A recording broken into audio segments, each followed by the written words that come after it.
You're about to watch another episode of The Dungeon Run, but did you know that you can actually be part of the adventure? When you tune in live on Wednesday nights at 6 p.m. Pacific time, you can make your voice heard and help determine the fate of our adventurers. We hope to see you there.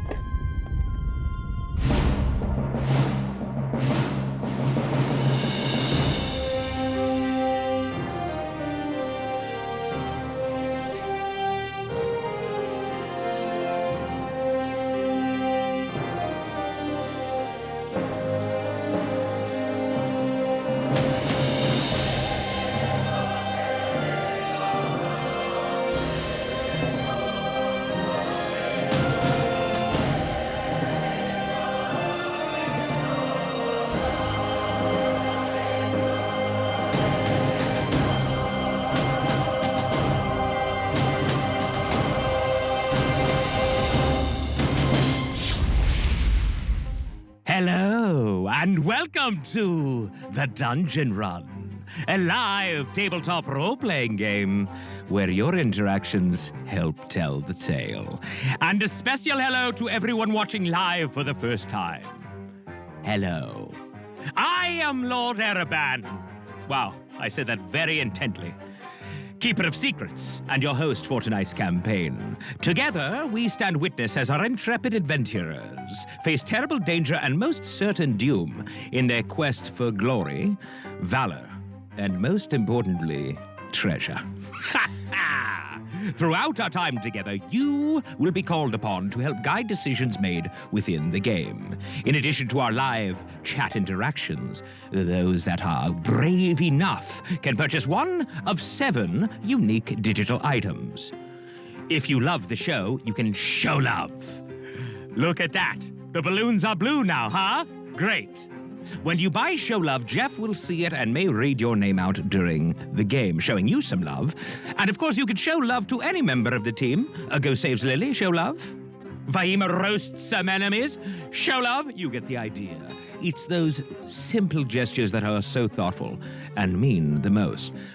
Also, you could bestow upon the adventuring party the gift of advantage, the ability to roll a pair of 20-sided dice at once, taking the highest roll. Or for those of you that feel the players have had it too easy, you could set the trap of disadvantage. So if a player has advantage, this disadvantage will counter it. And if the player does not have an advantage, well, they will roll a pair of 20-sided dice and take the lowest roll.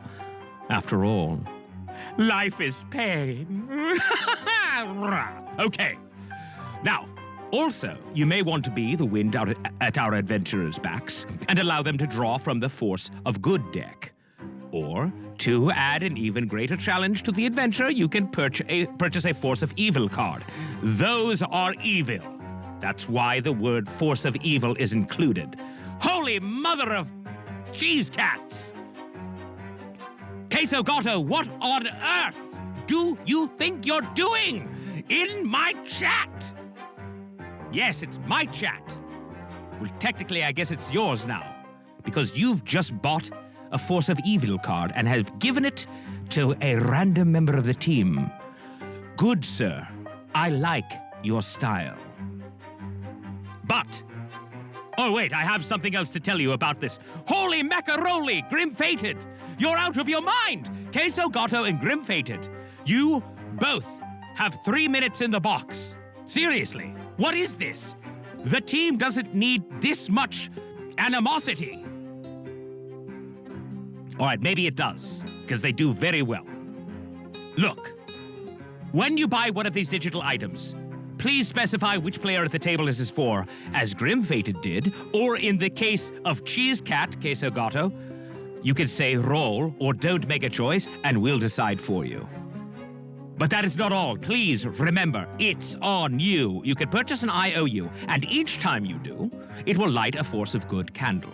And when the goal of 20 candles is reached, a Force of Good card will be awarded to a random member of the team. If at the end of tonight's adventure, there are candles still lit, they will carry over to the next show. And finally, the one And only please, everyone pay very close attention. No need to even bother reading the screen right now. As a matter of fact, just go ahead and cancel it.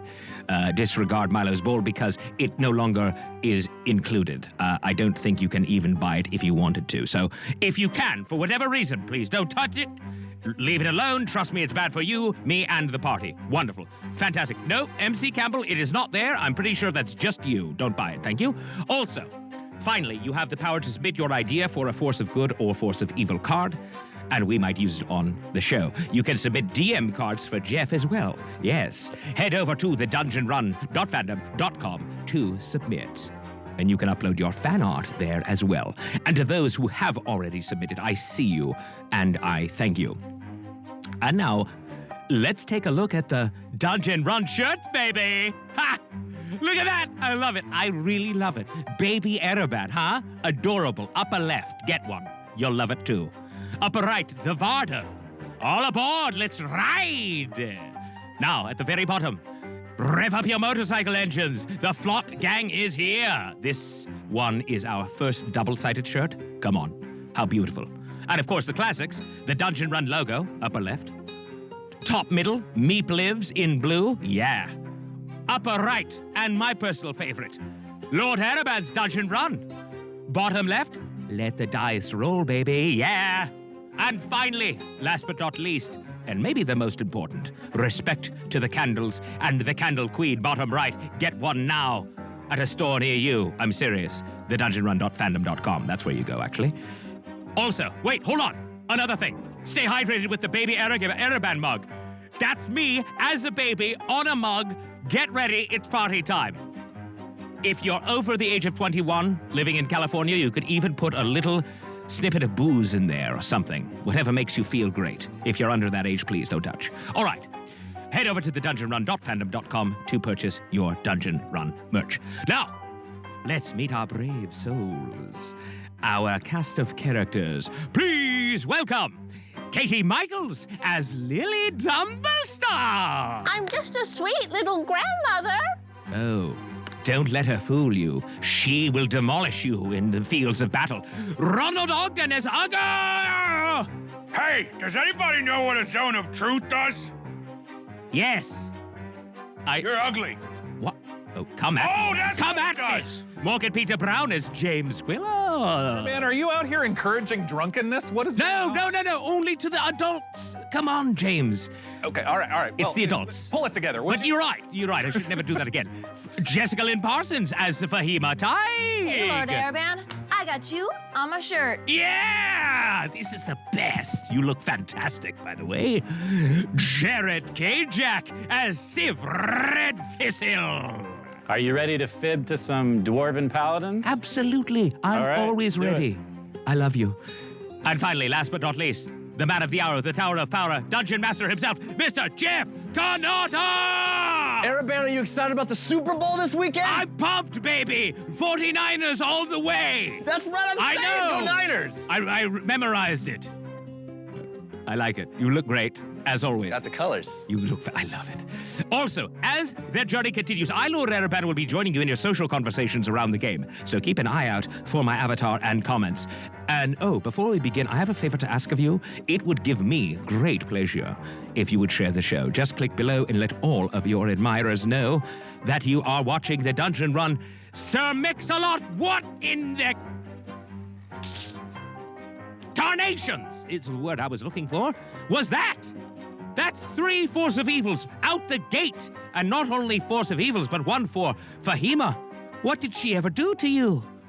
Most likely a lot. I agree that this was a very violent start and one that I am looking very much forward to. So keep the comments coming, be ever vigilant, and after all, let the dice roll! Woo! All right. Yeah! All right. Roll. You guys excited? Yes. Meh. I am Katie's I over. have a little head cold, so I apologize in advance for any coughs or sputtering sounds this episode. Don't apologize to them, apologize to us. I don't really care what you guys think. All right, let's catch everybody up, shall we? Yes. It started as a simple dungeon run. A group of 5 adventurers who stumbled upon an item trapped in crystal. To identify it, they made contact with a member of the Natural Order, a conclave of wizards investigating the disappearance of Ain's ancient protectors, the Wardens. This wizard, Torvald the Timid, broke the item from its crystalline shell and explained that it was, in fact, the Secret Keeper's amulet, a relic of incredible chaos magic that could poke through the fabric of realities and grant you, the Watchers of the Time Stream, the means to affect this world, to help shape the lives of the characters within it. But the amulet is even more than that. It is also a key tied to the Wardens, those 100-foot-tall elementals the Natural Order had been searching for. Using the power of the amulet, our team set about finding and freeing the captured Titans, growing more confident and more experienced along the way. With good deeds and courageous acts, their abilities expanded, and they earned themselves the title, the Heroes of Bingle.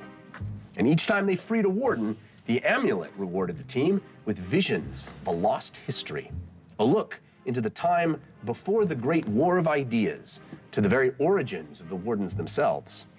Now the Heroes of Bingle are on the trail of their 3rd Warden, which they believe is being held inside the volcano called Sky Scorcher Peak. They found clues pointing them to this direction when they searched the spell tower of Calcutta Theed, a mysterious and powerful spellcaster known as the Ashen Mage. But the only way into Sky Scorcher Peak is through the dwarven city of Dalto Thum, a city that has been engaged in major conflict with the orcs of Ukdun for decades. Now, that conflict threatens to explode into all-out war as the orcs advance on the city armed with massive artillery cannons. And no one is more aware of this fact than Uggo, whose long-standing acrimony with the dwarves makes dealing with them difficult. On their way to Dalto Thum, the team came across 2 dwarves caught in the raging rapids of the Golden River. Even convincing them to cooperate long enough to be rescued was a challenge with an orc on the team, but pulling the 2 dwarves, Homrian and Donk, out of the rushing water proved quite useful to their quest. They learned valuable information about the growing tides of war and were able to persuade the young runaways, self-described conscientious objectors, to guide them to the very gates of the city. Along the way, the thunderous cocoon of a firing cannon rang out through the mountains, the ominous sound of orcish bombardment. As they got closer, they chose to abandon their custom travel wagon and the huge Achirai birds that were pulling it, leaving them hidden and well-fed to take a narrower, less conspicuous path up the mountain. Passing marching armies of well-armored dwarves, the team finally arrived at the gates of Dalto Thum, the towering, austere, bronze doors built into the crack of the Nelrim Mountains. With a waterfall gushing before them and dwarven guards patrolling the entrance, the team attempted a risky gambit, posing as refugees seeking asylum inside the city. Lily disguised herself as her own grandmother, and with the amulet's help, managed a titanic feat of persuasion, convincing the gruff, war-hardened dwarvish field commander to bring the team to Dondo Corrigana, the Paladin they had been told to seek out inside. With Uggo, Homrian, and Donk all invisible, they and the rest of the team made it through the massive doors of Dalto Thum, past the cavernous entrance to the mountain and into the bustling city of the Cragborn clan. What they found inside was a society bracing for war. Joyless preparation, hard work, and compulsive weapon making, punctuated by periodic blasts from cannon fire, rocking the entire mountain. A city under siege. Winding their way past dark windows and dour faces, they soon arrived at the small, nondescript abode of Dondo Corrigana, a shiny metal door set against stone. When it opened, they saw a stout older dwarf in pale robes, a gleaming golden ankh hanging around his neck, the devotional symbol of the Candle Queen, the goddess of truth, knowledge, and good fortune. He beckoned them inside, retrieved a gleaming silver sword from a chest, and cast an uneven, glowing circle upon the ground. Looking up at them, he said, If you wish to converse with me, you must do it inside the zone of truth. And that is where we left off last week. Great descriptive words in that of the cave. Thank you. Lots of fantasy words. All right, we got What? some cards that we need to hand out to the Fantasy team. words. Fantasy words. We got Civ has a force of good. They originally were This going to call from Dungeons and Uncle Dragons CW. fantasy words. Uncle CW, thank you. Jump into Ema. it. Yeah, go ahead. Fizzy lifting meep. Pay attention to Jessica. Oop. I think it Don't says read that don't read aloud. aloud. That's okay. So I'll just That's be watching okay. Jessica in a very creepy manner for the rest of the show. That's okay. Jessica, At you least I got didn't read the rest of it. you got a you got a force of good from Don't Hate Fahima. Oh, all right. Thank you, Don't Hate Fahima. A second chance. The entire party, including Jared, in parentheses, okay, have a chance to correct Jared's blustering blunder. Hey, man. timely. I do not want to relive that moment. Everyone takes a turn saying bluff Blanatus, bluff buffing blessing 3 times fast. Count the number of players who are successful. You may add that number to any charisma-based roll of your choice. Nice. All right, so should we do it now? Yeah, do it real fast. Read it again. Blef Blana. Okay. Bluff Blanatus, bluff buffing blessing. Copy. Bluffing blessing? I Bluff? want to write that down because I wouldn't be able Bluff to remember that. buffing. It buffs your bluff. Bluff, Blessing that buffs your Bluff? bluff. bluff. Everyone's gonna do it. Bluff Blanatus, bluff buffing blessing. You gotta do it 3 times fast. Okay. All right. You ready? Well, we all have to do it 3 times fast or just once? You do it 3 times fast. Oh, God. Yeah. Okay. Everyone takes a turn. You go first, Jared. Bluff Blanata's bluff buffing blessing. Bluff Blanata's bluff buffing blessing. Bluff Blanata's bluff buffing blessing. Way to go. So was that Look fast? at that. Was that- Redemption! was that Redeem fast enough? yourself. Do you want to look at the? Do you want to look at the card? Yes. Read the. It helps. It helps. Quick. Blef Blan. That didn't take long. Trippingly on the tongue. Thank you very much. Speak the speech, I pray Bluff you. Blanata's bluff buffing blessing. Bluff Blanata's bluff buffing blessing. Bluff Blanata's bluff buffing blessing. Yay! Good job, Ron. I couldn't even say this the first time I got the actual card, which is why it's this now. Bluff Blanata's bluff bluffing blessing. No. Larry said it. Jeff, do you want to try it? Sure. Do it. Bluff Blanata's bluff buffing blessing. Bluff Blanata's bluff buffing blessing. Bluff Blanata's bluff bluffing blessing. I don't know. I tried. I think it counts. I think it's harder to say the other way. Do I do it? Bluff Blanata's Oh, okay. bluff blessing. That is hard. Bluff bluffing blessing. There it is. James, I you gotta have. do She two, I hasn't gotta done it do herself two. yet. Go ahead. Bluff Blanata's bluff buffing blessing. Bluff Blanata's bluff buffing blessing. Bluff Blanata's bluff buffing blessing. Yeah, that was pretty good. Okay, so So go on in James it. has a force of good from Confusing Wookiee. Nice. A force of evil from Grim Fated. Nice. Okay, got it. Confusing Wookiee and Grim Fated. Thank you both. Doubles, a force of good. Viewer submitted. This card is triggered if you're rolling an attack with advantage or disadvantage and you roll doubles. If the attack would have missed, it hits. If it would have hit, you get to roll an extra attack. Amazing. And the force of evil, fire insurance claim. After the fire at Whitebeard's lair, a lawyer has found you with an insurance claim due of the fire. The party loses 5d20 gold unless you can charm your way out. We've had way Charm our more way loose out. gold Yeah. cards. We than have really paid. have. That's why I put a bunch of money in the bank. so How? that we Yeah. How can we? How can we charm our way out, Jeffrey? You can attempt a charisma Okay. roll. Yeah. If you'd like. I mean, Like a I'll try saving like throw? persuasion or deception. I will let you make that. The I card is will- unclear, so I'll let you make that. I will roll with. I will roll And for deception. I would like you to RP your. Right. Right. Excellent. Fire at What would you say to try to get out of the fire insurance claim? I'm afraid you don't understand. See, Whitebeard actually had very many flammable materials around, which obviously we couldn't have known, given that our friend is a fire genasi and literally partially made of fire. Therefore, the whole building was not up to code, and having a fire genasi in the actual, place, it makes the whole thing just danger to go up at any moment. I love it. Roll and see how it came out. Do I get advantage? Oh, I felt so bad. If you want, you had advantage from Batara Storeblade, but it was countered by Grim Fated. Oh. So no. Of course. What did you roll? Okay, hang on. I rolled an 11. but I'm going to use this one from Multiverse Cleric, Lord Airban's Lucky D20. Reroll any attack or save roll while also rolling a D4. Will you allow it? Sure. Okay, cool. It's a save. We'll say it's a save. Yes, that's a 4 and a 6. That's plus 7, so that's 17. Oh yeah, okay. Yes. I'll say that the DC was 15. Nailed it. So we'll say that half. Half. We lose half the gold. All right. Half of whatever it 5d20. says. Okay. 4 to 32, 40, 53. Ouch. Half of that?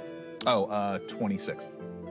Okay. Yeah, not bad. That's not too bad. Who is mine from? Confusing Wookiee is your force of good. Ugo. Confusing Wookiee. Thank you, Confusing Wookiee. Viewer submitted. Pulling the mom card.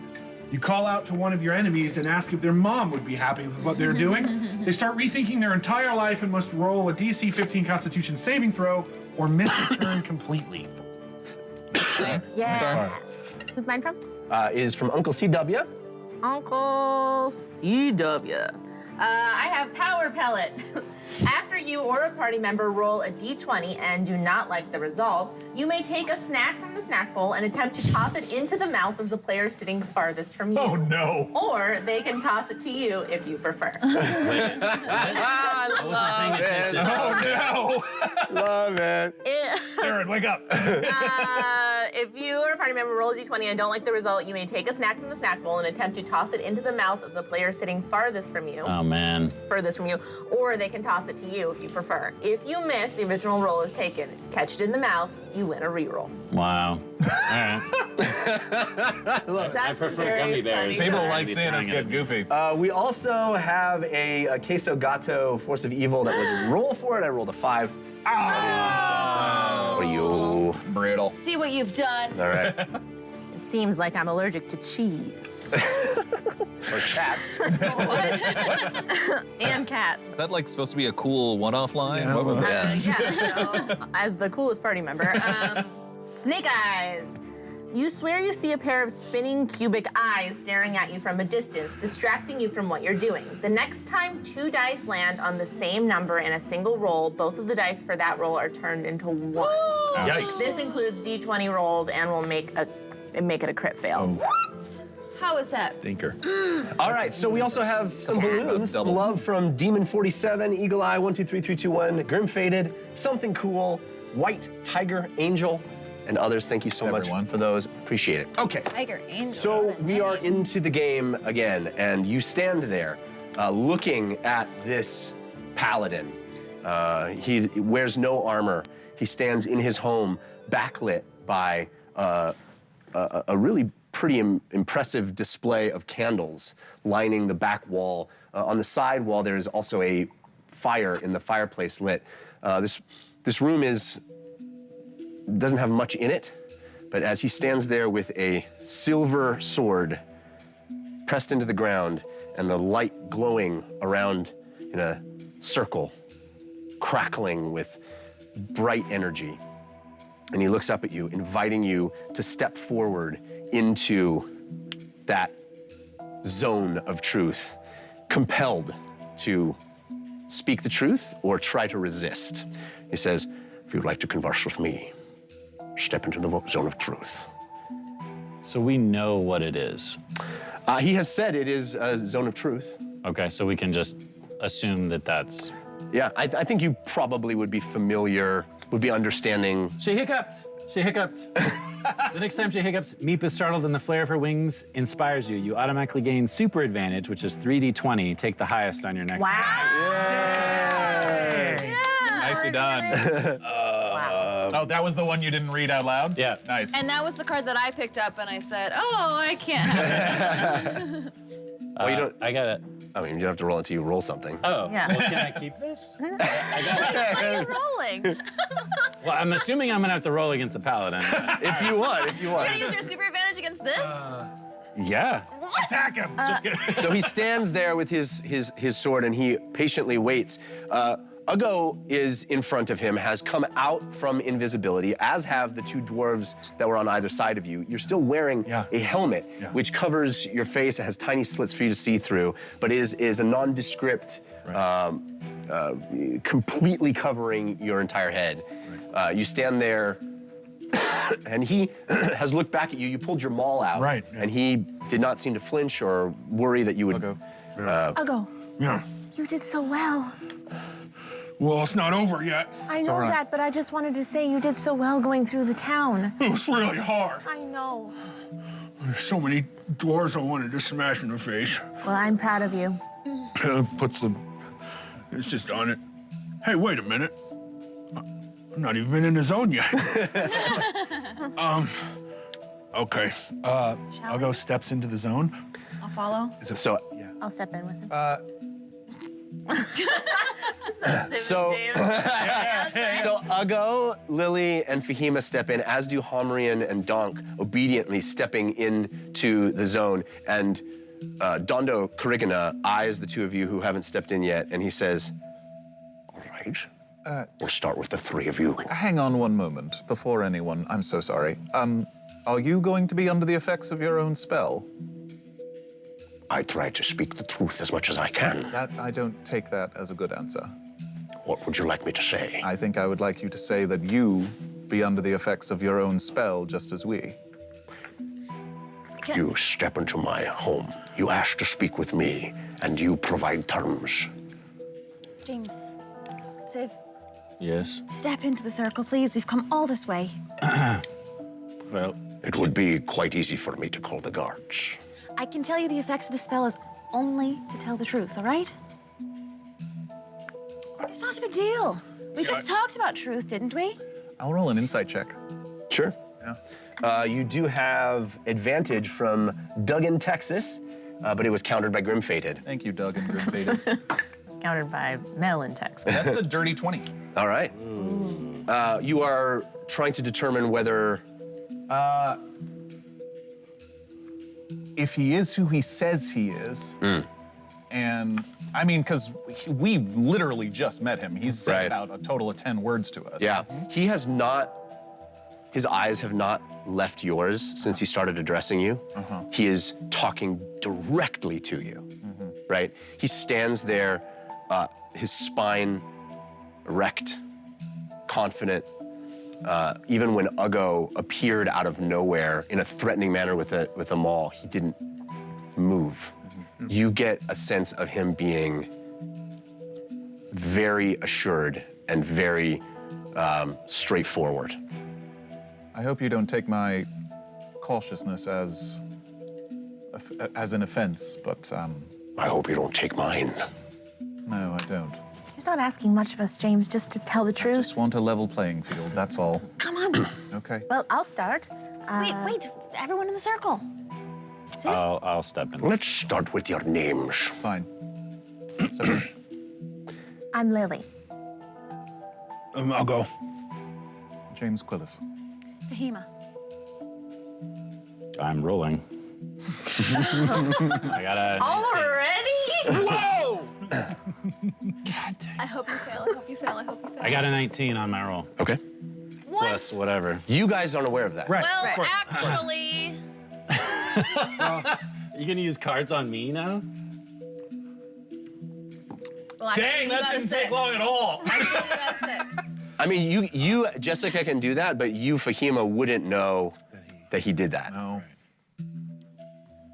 So, I mean, you, Jessica, the player, if you want to use that card, you can use that card, but Fahima would not be aware Don't meta. that anything happened. Yeah. Don't meta. All you, it would be metagaming if I changed his role. I mean, it would be, yeah, at the very definition of meta. Okay, you got out of this one. But it is well within your rights to use that card to play the game we are playing, but Fahima would not be aware that that happened. If you, Jessica, want Jared to play it in a different way, it's well within your rights to do that. Yeah, that's what I want, but I won't play it. I do want you to fail and to tell the truth. I won't play it. It's I don't think this is gonna go well for me, considering I haven't even got past the first question. Which is literally just. It's the first line of an application. It's not gonna be a Date good of day. birth? You should have just been like first name. The dwarves, spell the DC dwarves could went be up. 25, He says, Hamri and Piff. Dangwal Fjorgensen Finner the Fourth. Impressive. So Civ just didn't answer? I just say Civ, but then I just stare at him to see how he reacts. He looks at you with a gleam in his eye. Thank you for your honesty. Now, why have you What come? is your name? I'm Dondu Karigana. I believe you asked for me when the door opened. Yes, Yeah, we but- did. You could be. There's magics around that could.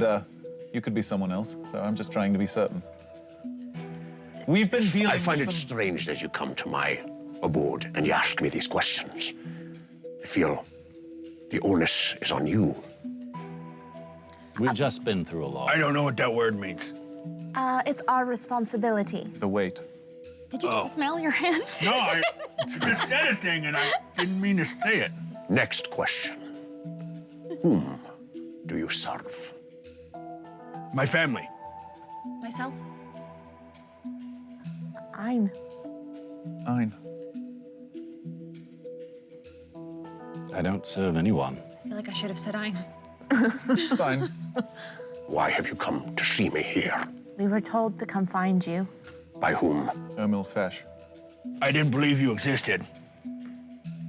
The scholar of Nightstone Abbey. Correct. Why? We are on a quest to free the wardens. Perhaps you've heard of the Yes. Ashen Mage. We are Yes. fighting very powerful forces that we don't quite know what to do. And we were told perhaps you did. Together and some of us individually. Yes. And how can I help you find the wardens? I'm afraid we don't really know. But we were told you might be able to point us in the right direction. Our enemy seems to be an ashen mage known as Calcutta Theed, and we believe her to be inside Sky Scorcher Peak. Sky Scorcher. Yes. Correct, and we also believe there is a warden that she has imprisoned in it. We have already freed 2 wardens from her clutches. The Storm Warden and the Inferno Warden. And both of those were with help from the Natural Order. You've been in contact with the wardens. Yeah, I mean, contact is an odd word, If but yes. freeing them means contact, yes. And they It's didn't really like- speak to us, they barely acknowledged us. But Well, Like they contact. sent us visions. they did, One of them blinked at me when I asked it to. yes. That was nice. And then they promptly disappeared, both of them, actually. Or we believe one of them. One of them disappeared. The other one we is don't know what quite happened to the Storm unconscious. Warden. Do you intend to bring violence to the dwarves? No. No. Not if I can help it. Do you harbor hate for the dwarves? Absolutely. No. No. No. No.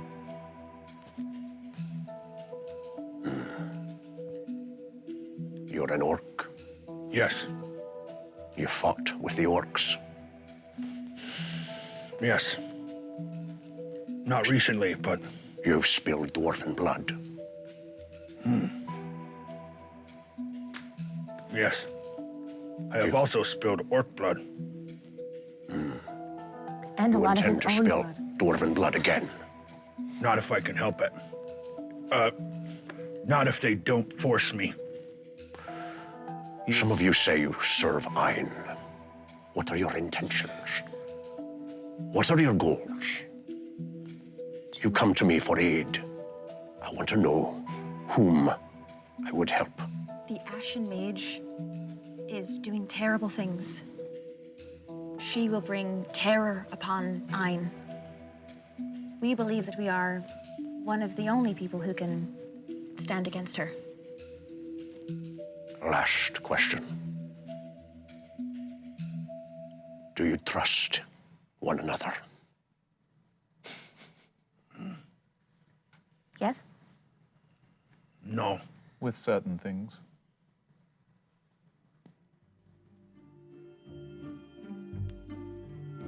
With certain things. I would say no. Civ? I'm trying to, yes. Guess I'm on a different page than everyone else. pulls the sword out of the ground and the circle recedes. He sets it aside.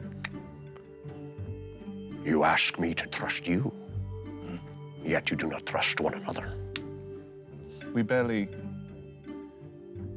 only known each other a short time, but we have been brought together very closely in that time.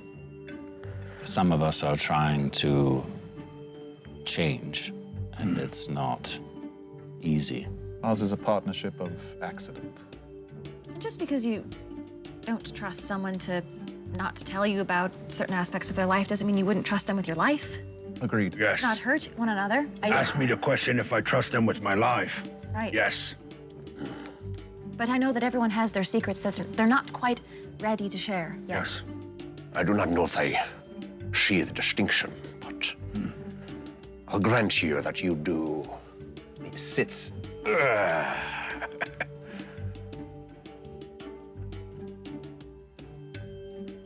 If the scholar of Nightstone Abbey sent you, then I choose to trust you. Thank you. And you've seen the wardens. And you tell me there is a warden in Sky Scorcher. We believe We have so. good reason to believe. So you need access Yes. to Sky Scorcher Peak. We also have information about Calcutta Theed, which we think could be of help. It's very possible she may be one of the reasons that the orcs are attacking Dalto Thum. They seem to be being manipulated.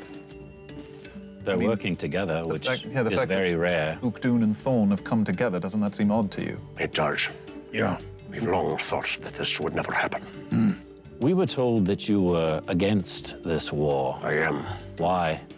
It is a waste of lives and resources we could share.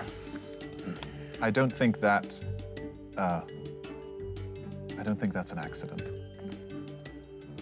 I think someone as powerful as her could be conniving to distract and weaken others, those who might stop her. Yes. And what better way to weaken the dwarves than get them into another war? We are aligned in our thinking in this way. Something I have been trying to convince the king. But it has fallen on deaf ears. He is convinced that war is the only answer. Blinded by pride and ego. I'm not saying that if we stop Calcutta Theed, the orcs will stop. We don't know that for certain. They will not. They might start fighting with each other again now, That is correct. which would be enough to perhaps turn the tide and you could push them out of your land. Yes. As I'm sure you already have discerned, the only way into the heart of Sky Scorcher is through our mountain. But things are more complicated than that. You'll have to go through the dwarven fortress of the four former forges. And the only way into that is by the grace of Ruser Forbrand. The king. That's right. Even then, I don't know if you'll be able to grant access, but we'll need an audience with the king. And the fact that you're an orc certainly won't help our case and our cause. Well, we can make him disappear like we did when we came in through the gates. Would that be best, or would it be best to approach honestly head on? I can give you information about Thorn orcs. I have one stipulation. I have made an oath to the goddess of truth. If I'm going to help you, I require honesty, truth. No more deception, no more lies. We will hide you as needs be. I don't want to start a panic among the good citizens of Dalto Thum. But when we approach the king, honesty, truth. We win our cause, or we don't. But we don't lie. Is that understood? All right, then I'll help you. Bruiser Forbrand is a reasonable man, It's good to hear. but he is under enormous pressures. Cocoon, you feel that, as you note. We are under constant bombardment. I believe I can get an audience with the king for all of us. It will be up to you to convince him of your cause. Will it just be the king? And his attendants. In the sake of honesty, I think you might have gathered this, but we weren't exactly fully forthright with Nort to get into the city. Nort Gaboon. Yes. Yes. I may have said that you told me that he was held great promise as a child. Well, not far from the truth. Yes. And I may have disguised myself as a grandmother, and that we were refugees. A clever ruse, but one we will abandon from now on. I will not involve Nort unless we must. Isn't he going to get in trouble? Surely the king will put two and two together and realize that we got past him one way or another. Let me worry about Gaboon. He is well trusted with the king. Hopefully, once we've proven ourselves at least interesting to the king, it won't matter. What's going to happen if the king decides that he doesn't believe us, or doesn't like us, or just thinks that we're on a fool's errand? Well, I'll do everything in my power for you not to be put to death. What are these for? To death? Well, that's nice of you. Why would we be put to death?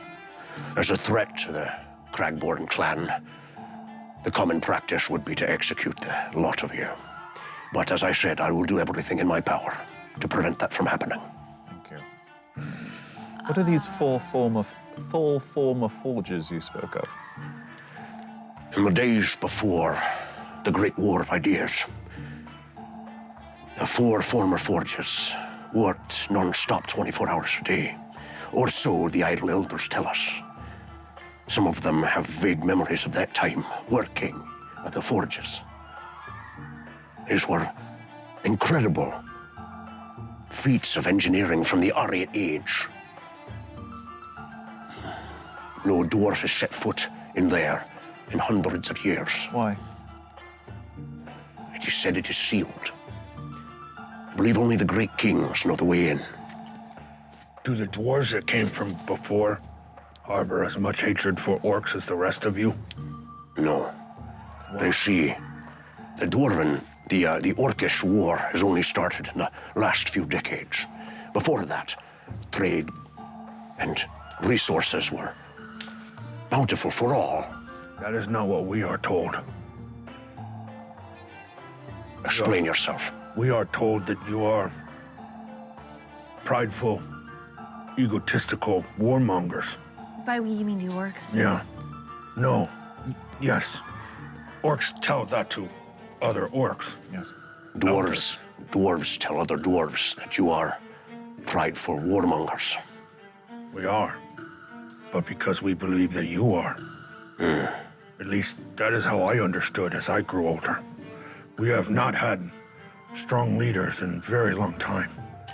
Much chaos, pain, violence, and blood, even amongst family members. It is shameful. And all I have ever known of your kind has been a lie to me. And I have wished many evils upon your kind. And when I first heard that you were under this circumstances, part of me celebrated.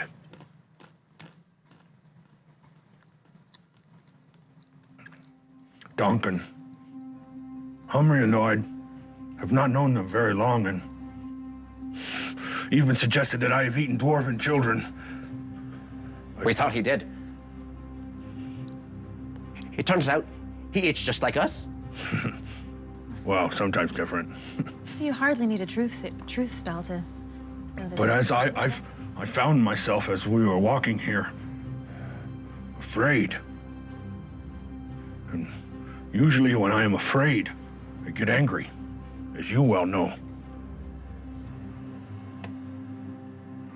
I found myself finding comfort in that they were there with me, as fearful as I was. This is very hard for me.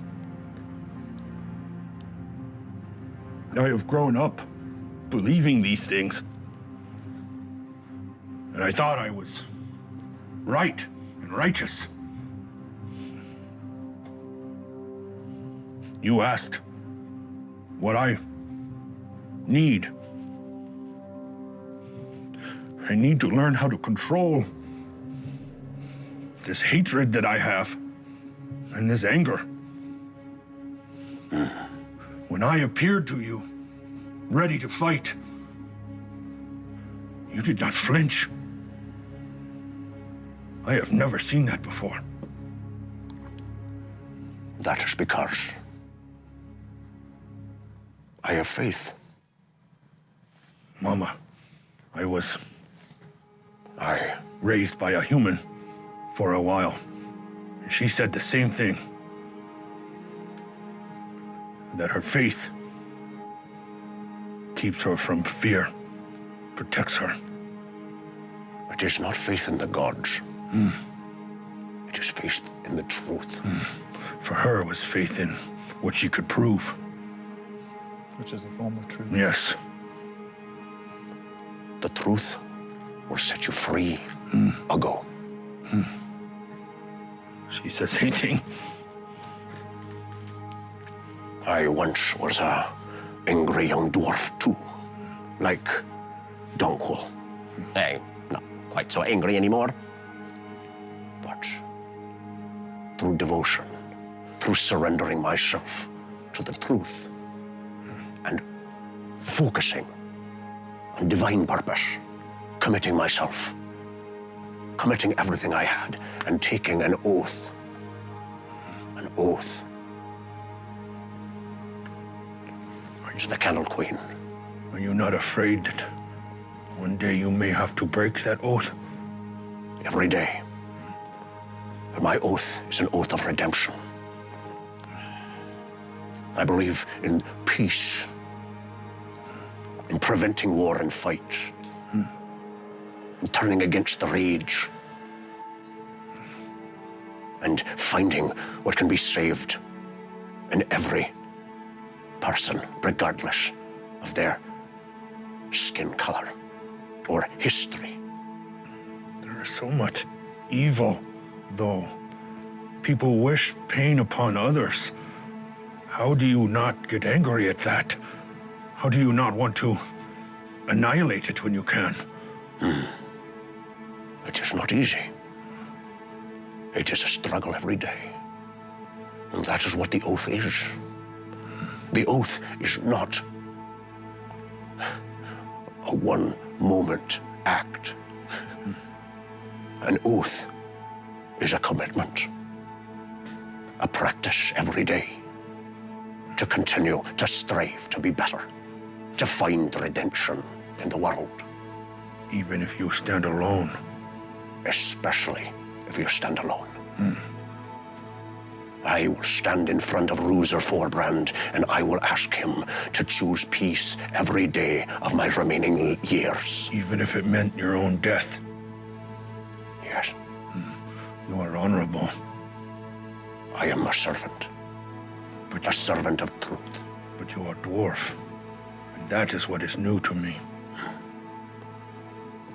Well, I wish I could say it was new for me to meet an orc who had such heart, but it is not. I find the orcs are a very compassionate people if given the chance. They are human. Orcs. They are orcish. No. Orcs and humans come from same ancestor. Mama tell me. You are wise. I am glad I have decided to help you. Us too. Indeed. Now, I would like to feed your bellies. I put on a stew. Have any of you tried mountain stews? You haven't lived until you've tried a mountain stew. We used to be famous for it in Dalto Thum. You wouldn't be able to walk through the concourse without smelling 14, 15 varieties of mountain stew. Not so much anymore. The war has created different demands. But I'd love for you to try my mountain stew. Mountain Stew Code Red is my favorite. I'm so sorry. As soon as he said it, I heard it. I was like, nope, stop weird. Morgan is in the doghouse. In the doghouse. I'll just go into the table. I'll see you all. Extreme. Do the stew. Is that the spicy one? Man. Oh, man. All right, on that note, the candles are lit, so I'm going to do that. Ooh, and honor of the Nice. candle queen. I love candles. There's a 3. You don't deserve it. You don't deserve it. I earned it fair and square. The Hilarious. dice betray me. It happened. I heard about this one on the Discord. Kaiba Fema. Super Smoker. Viewer submitted. Watchers fear for the party's safety due to their inexperience in meat preservation. The Watchers present Kaiba Super Smoker. This upgrade smokes, salts, preserves, and vacuum packs meat. For only 500 gold, this permanent item may be yours. Oh. Thank you, Kai Buck, for teaching us all how to. Incredible. Yes, was clearly I have educational. no idea how to preserve meat. Okay. Discord gave It us was great mostly about lessons. Civ, too, isn't it? Yeah. So Fahima, you have a Force of Good from Don't Hate Fahima and a Thank Force of you. Evil from Sir Mix-a-Lot 1. Sir Mix-a-Lot. What? One. Sir Mix-a-Lot? One. Number He likes one. big buffs. Sir Mix-a-Lot 1? You cannot lie. Jeffrey. Just trying to give her a buff. Good. That's good. Good. Really? The Mountain Stew guy's gonna come. Red, okay. Hey, you at least got a laugh from the peanut guy. I think Morgan just got groans. Yep. I'll take it. This Force of Good from Don't Hate Fahima is called Just a Very Tall Green Dwarf. You may expend this card at any time to gain uncounterable advantage on, oh, I need that! On one persuasion check when you are attempting to convince an individual that Uggo is not, in fact, an orc. Very useful in this particular situation. Amazing! Well timed. Cool, and then my Force of Evil. My dinner with Squalash. Ooh, fun. I'd see that. You leap into an extra-dimensional void where you are the only guest at a dinner party hosted by Squalash. Ooh, it sounds good so far. No, it doesn't. Despite being an awkward and horrifying host, you feel compelled to convince Squalash that you're having a good time. I would do that. Roll 5 DC 15 persuasion checks. Each Wow. failure stacks a -1 on your next charisma check. Are you kidding me? All right. 5 DC 15 charisma. Persuasion Persuasion checks, checks. which my I have a +1 to persuasion. Okay. Want to roll those in the box? Yes. Roll in the box. Roll in the box. Roll in the box. Roll in the box. We're done. So she has a +1. All right. +1 to these. All right. All right. Bummer. Oh, so close. Wait, DC 15, is it meets it, beats Meets or it? beats. Meets or beats? I have to Meet or go beat. 16? 15 or 15 higher. All right, I'm gonna use this other one from Don't Hate Fahima to add a +3 to any charisma. Nicely. All right, well, I'm gonna use this one that I got last episode called Troll in the Box. It says the next time a player rolls in the box, they discover that a troll has taken up residency there and they suffer a -3 to the roll. Are you done? That's my Force of Good? Troll in the box. I would also like to point out it was his idea you roll in the box. Just say it. Played. You got Troll played. in the All right, you got like a bunch more to roll though, right? Yeah. 4 more. Jerk. Nope. 2 failures. Hey! One. Goes to him. Dinner's looking up. Okay, You failed 2, got only 3. Oh. -2 on my next. Wow. Where'd that Force of Good go that I threw? I threw it threw over it. here. Okay, thanks. Okay, Spent now, because Okay. Jeff ruined it. Jeff, loving blessing. Oh. One All out right, of so Uggo has 2 and James has 2. Thank you. Uggo, James, yours are from Tyrus Stormblade Thank and you. Marcia Potamus. Potamus, Marshapotamus. Thank you, Marshapotamus and Pytyrus. That's And very yours are nice from of you. Uncle CW and KR Forget 93. Let's see. First one, contracted bonus. Viewer submitted. You're confident in your team's abilities, so you happily take a low-paying contract with a big performance bonus. You receive 10 gold base pay plus 20 gold for every natural 20 rolled by any player before the end of the episode. Lose 5 gold for every nat 1. That's pretty good, I like it. Digits Widget, viewer submitted. Conjure a pair of magical mithril knuckles to equip on Digit for 1 round. Digit can make a single punch attack for a bonus action. Damage is magical and deals 1d10 bludgeoning. Nice. I like it. As a bonus action, too. Yeah, that's awesome. Sweet. I got the cat lady from Uncle CW.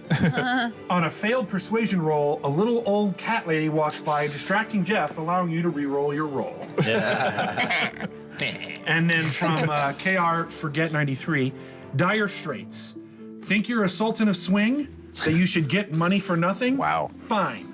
The next to hit roll you fail, re-roll it. If you succeed, you find 20 gold in your back pocket. Yay. Wow.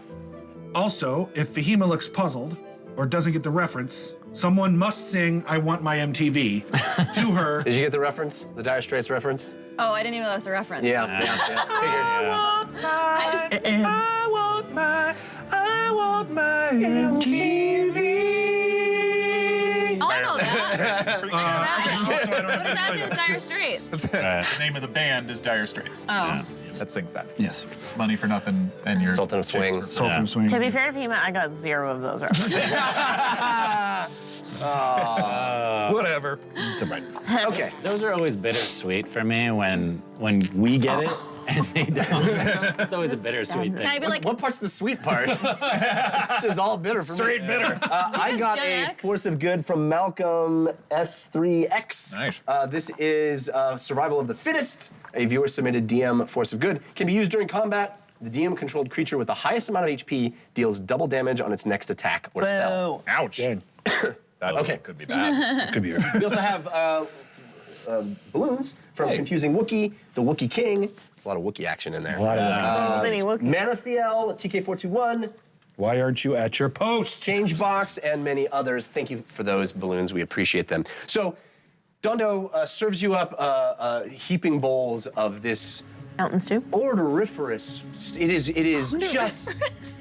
It fills your nostrils with a lovely aroma of spices and just sort of a thickness in the air. It really does taste spectacular to those of you who choose to eat it. It certainly smells wonderful. It fills the room with aroma. And Homrian and Doc just dig in like crazy. So does Ugo. This is something, this is something that they have not had since they ran away from home, basically. But this is the taste of home, and they're just, stuffing their faces with this beautiful, chunky, thick. It's not got a lot of vegetables or produce in it. This is a people that live under the mountain now and are kind of cut off from trade. So there's a lot of, it's just sort of a thick soup, Gravy? Yeah, more of a gravy. Rocks That's exactly and what dirt. it is. Yeah, it's got it's got grains in it, and it's got lots of spices and probably some moss and fungus. Not that you would pick that out, but it tastes fantastic. Well, Ugo's going to say, Lily, you should really get this recipe. It's so good. Oh, I would God. love to. I bet we'd love to make some bingle occasionally to mix it up. Yes, I would be happy to give you the recipe if I had it written down, but it's all from instinct, really. My own mother. Family recipe, Well, maybe when this is all over, you can come to Bingle and be a guest chef. I've never been to Bingle. It's pretty nice. I hear it's safe again. Yes. Is there anyone not eating the stew? I'm eating. Really, we're all barely eating. picking it I'm up. eating it. I'll just hand it. Yeah, okay, thank you. You're not eating? No. So as you guys are kind of, the dwarves are sitting there, you guys are all eating your stew. A untouched bowl sits in front of Civ, and as you guys are kind of having it's a fairly upbeat moment of just kind of enjoying hospitality. And Can I ask him a question? yeah, he was gonna actually just turn to you while everybody's kind of not really paying attention to us and say, I want to know I can trust you. I don't know how to prove that. You had your opportunity and you chose not to. Do you know a priest named Chalmers? I do. Winkberg. Right. He was wearing the same, or he had that Yes. in a box. There aren't a lot of us, but our devotion is devout. We, intense, probably a better word. I understand he is the shepherd of a church that is for another god. Yes, commerce. Right, the wayfarer. Right. I'm sure he is a fair and decent man. He's very decent. That's putting it mildly. He believes in truth. He does, but I didn't know that at the time when I was speaking with him. And he probably saw right through me, which is amusing to think back. I can tell you whatever it is that you want to know. It wasn't about the knowledge. It was to understand your dynamic with one another, and I got what I wanted. All right. If you got what you wanted, then what's the point of talking to me then? Fair enough. If you don't mind my asking, how is it that you came to know him, Elfesh? We go back a long ways. Harmal is a very wise man, devoted to his study. And we have both been obsessed with finding out the truth. He in his own way, through scholarship, and me in mine, through introspection and politic. But the goals remain the same. I have maintained a fairly friendly relationship with the natural order. I think our goals are aligned. That's good to hear. Do you know Torvald, the Timid? I do. Do you know a man by the name of Conroy Tige? Just by chance. Conroy Tige. While we're throwing names out there. He, the Beastmaster. Yes! Yes. You know him! Have you, was he here? Oh, not in many, many years. Oh, okay. Yes, I know of Conrad Tige. How is he? Missing. Thanks for asking. He is an honorable man. How did you make your acquaintance with him? That is a tale for another time. Sure it is. A long story indeed. It involves creatures large and quite scary. I love those kinds of tales. Perhaps. Makes sense now. So what? That's my dad. I thought I should mention that. That's my dad. I'm Fahima Tige. His daughter. Not that he would have mentioned. I mean, maybe he would mention me. I don't know. Maybe it was before I I'm existed. sure it was long before you were born, Okay. dear. Right. You're very old then.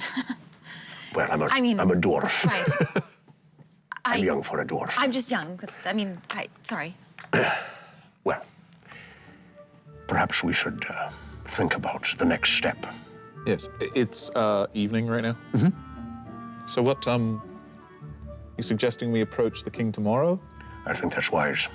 I can get word to his court that I require an audience, and then we'll make our way there. But you should be prepared and do what you'll need to do tonight. I can guide you to a place of commerce if you need to purchase anything. You're welcome to stay here, although the accommodations are not suited for this quite so many. And he looks over, and Hamreen and Dunk are already asleep on the corner. Is there anything we need to have prepared when we meet the king in the morning? Should we be dressed in nicer clothes, perhaps? That can't hurt.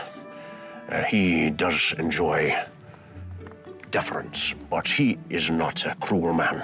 And the biggest obstacle, of course, will be your orc. But I will speak in your behalf.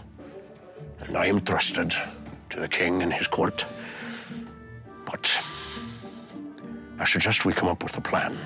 It's the only way out of Dalto Thum, besides those gates that we came in, is through the four former forges. The path that leads to the heart of Sky Scorcher. Which you said no one has entered? No one goes there anymore, no. But we're thinking the Ashen Mage must have gone through there, right? If there's no alternative way?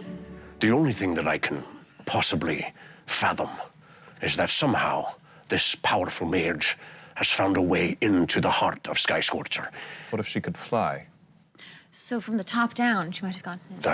Sounds insane. The heat of the volcano would destroy any normal creature. She was able to enslave a kraken to pin down a warden.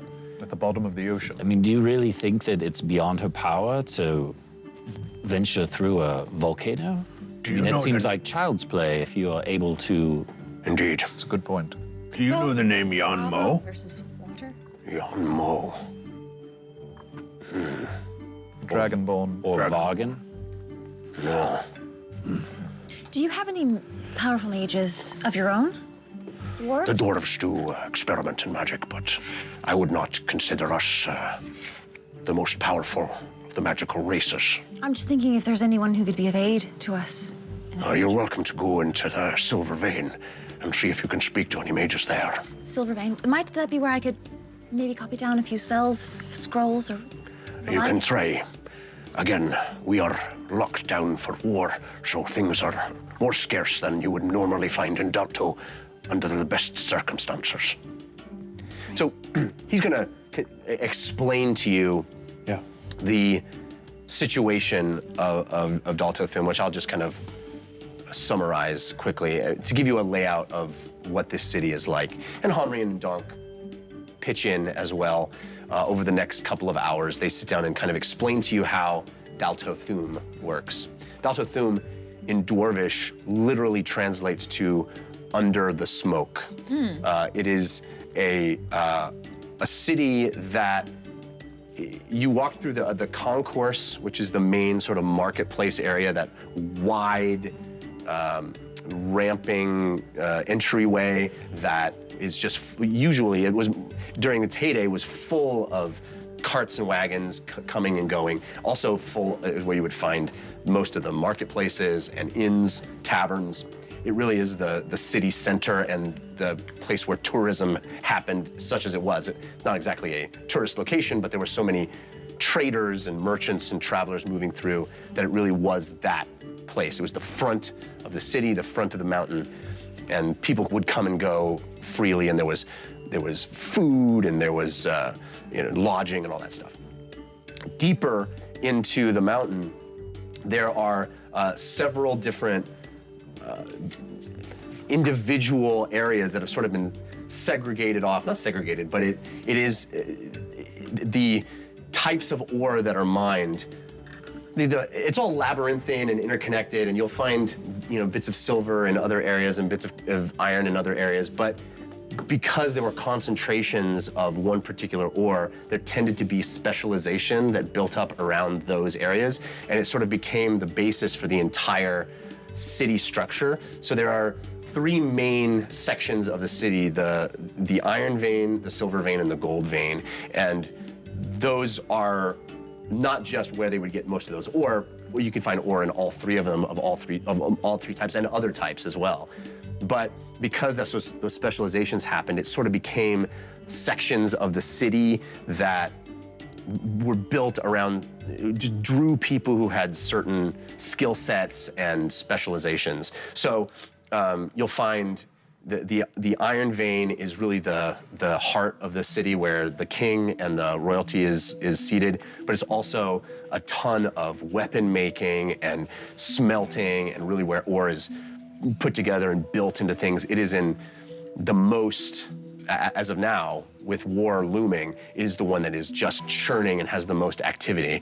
And the silver vein is really where magic users and artisans are mostly, the filigree they call it, where they create, spin silver, they create wonderful chains and bracelets and things like that. There's magic experimentation such as it is, although it is not nearly the magic city that Turles was, for example, and it's, before the moratorium. There's still, experimentation that happens there. And then the gold vein is where the police force is seated, and it's really about counters and coiners. So much of the coin of the realm, of all the realms of Ain, would be generated there. And since the war has closed off so much of the city, there has been no place to get the gold out to.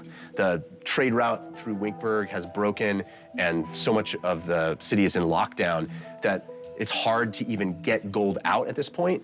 And so the dwarves have decided that what they're going to do to prevent thievery, even among dwarves, there's kind of thievery of gold, and because they know that it's valuable out in the realms, that to prevent thievery of small amounts of gold here and there, they've been casting it into larger and larger and larger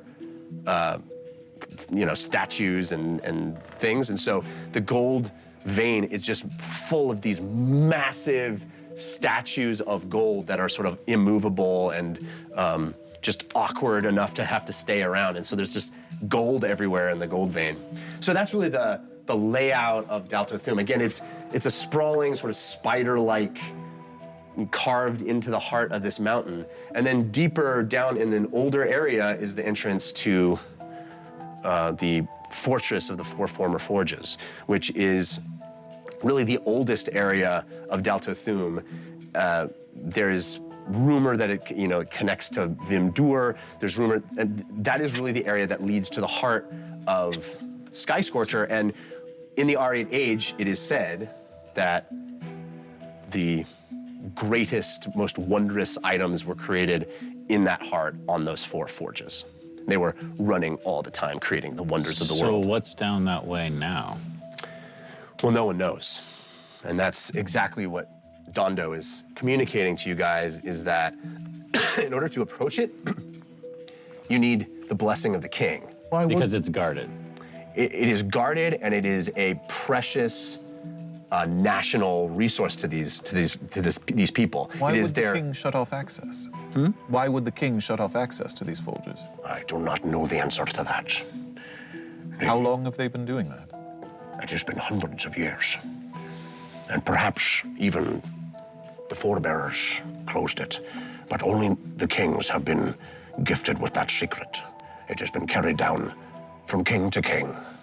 Jeff, while those hours are going by and they were telling us about what's going on, Argo's going to attempt to put a fruitcake in Fahima's bag. Okay.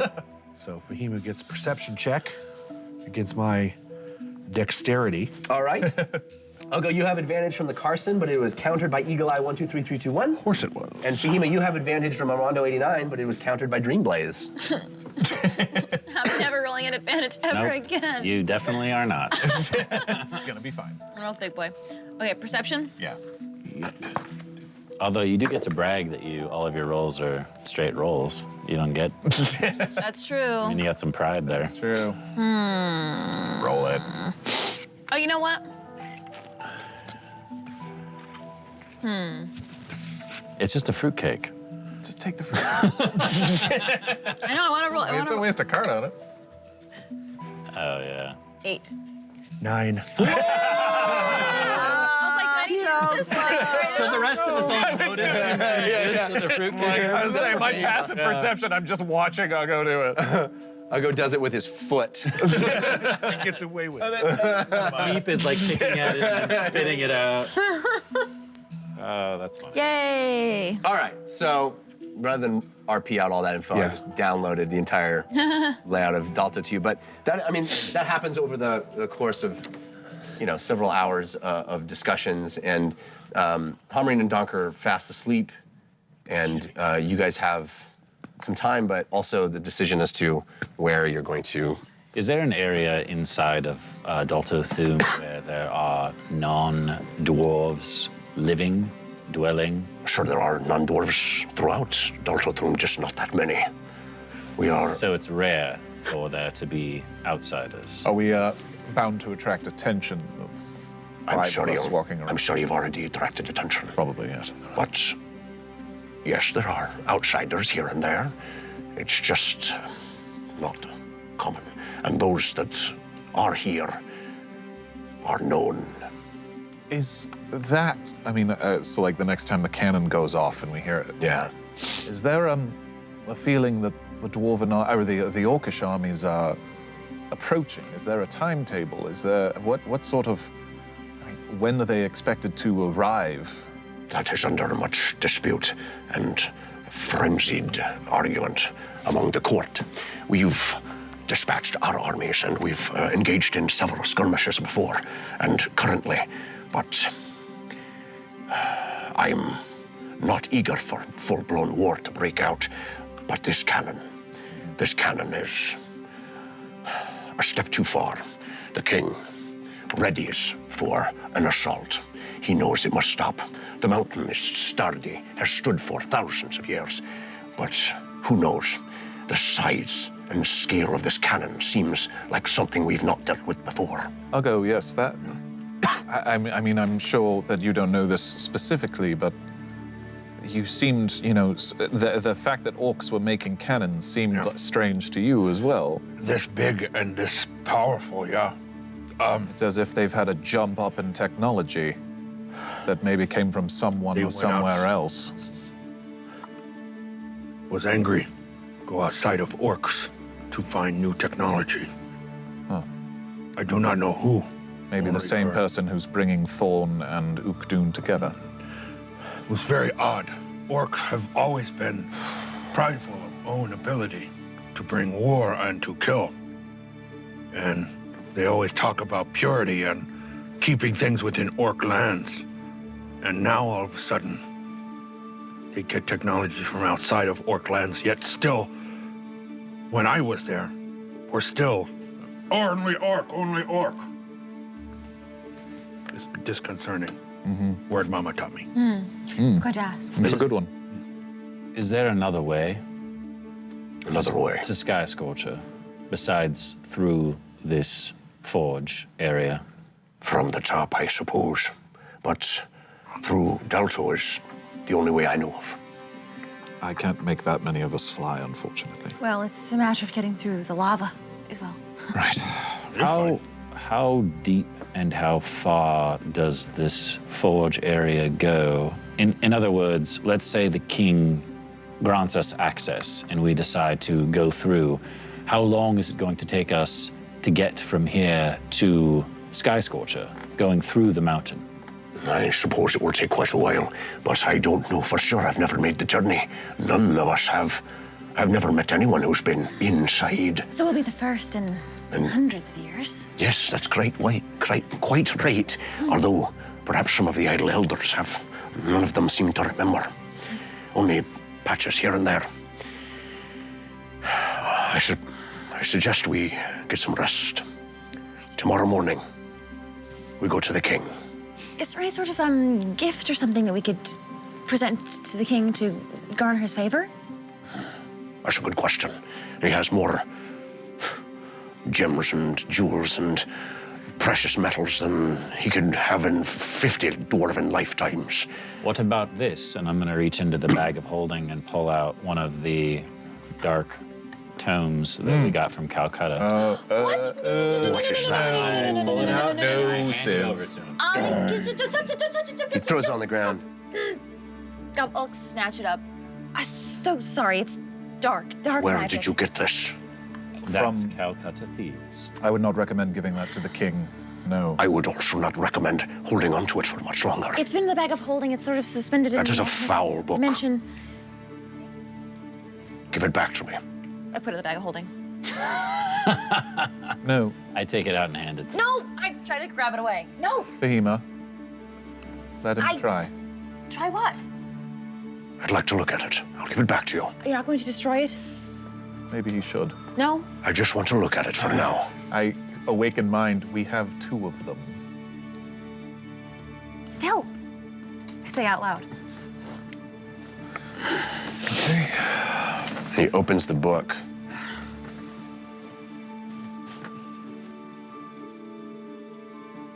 Can you read it? Yes. What? He can read it. I mean, we could Can you read. read it to We me? could read part To of us? it. We found one in her tower, and the other one that we also I mean, have I can read it. It doesn't make is a lot from of sense, but I can read it. apprentice. So bargain. honest all of a sudden. Spilling everything. Burn. Sick burn. This is dark magic indeed, but quite advanced. It speaks of places of power. Do you know of these? Do I? Can I roll an Arcana check? Can I roll an Arcana check? If you want, but yes. Well, Yeah. unless we would know about that. Well, the I mean, you places- have. Yeah, we've been there. Alabaster Wood. Where? Yeah. Alabaster Wood and the we've Oh, I and thought the this was new. debrief. Sorry. No. Yeah, we've been able to read it. It just starts Yeah. to not make sense at a certain point. Correct. Yeah.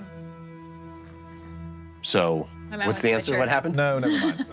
No, my mind went to Witcher, and I was imagining a stone with a thing in it, with it was like radiating power. And I was like, No, ooh, no, what's we're that? in this game. Place a tower. Can I like stand really close to it and power up? What are you doing? Just crouching on the floor, waiting for something to happen. We've also run into a dragon, Gold. Yes, right. The dragon. and it tracked us until we gave it back the scale that we also took from. A golden Kelp, dragon, was not far from Dalto Thum. Should have kept that one. This is a lot to take in. No kidding. Looks like you should have kept the zone of truth. You're telling us. Welcome to the family. He hands it back to you. I'll take it. Do not share this with the king. I advise truth, but omission is something that is prudent from Understood. every now and again. Leave out. I'm gonna walk over to James, and if we have to go outside, I'll pull him outside if there isn't like a quiet corner in the room. No, it's not. Lie. James, Yes. I don't think it's a good idea for me to go with all of you to see this king. I think it'd be best if I stayed behind and perhaps gathered some intel or did something of use. But me going is, well, it's foolish. I can understand your trepidation. Do you think this king would have any reason to care about what you are and are not being honest about? I would hope not, but if he's half as good as Dondo is, then he's going to see through me. And I don't want to endanger the rest of you. I just think it's Listen, needless. I'm not here to judge, certainly, but I could also state that including you after the fact. Oh, and this is our other friend, Civ. He's going to come with us. That might not go well. But me being there and him asking me a question of which I'm not comfortable telling him the truth is going to make our paladin friend upset. And since he can see through me, I think it's best if I just stay behind. I can always just hide and follow you all through the forge. You know I'm good at it. I'm really not the person to be making this decision. I'm telling you because, no offense, but your opinion of me is probably the lowest out of everyone. I'm sorry you think that. Honestly. I don't judge you for your secrets, Civ. You should. You did once. I've got secrets of my own, so who am I to judge? I couldn't even tell him my real name. Do you understand? I think I do, and I'm trying to, honestly. But also, circumstances being what they are, priorities being what they are, why would he care? It's really not about him at all. There's someone else I care more about than him. Obviously. And I've been lying to her. And if she finds out, I don't think she's going to see me the same way anymore.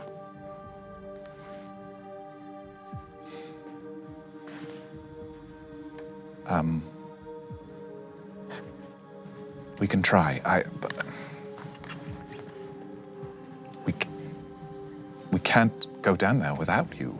And so, if this puts that at risk,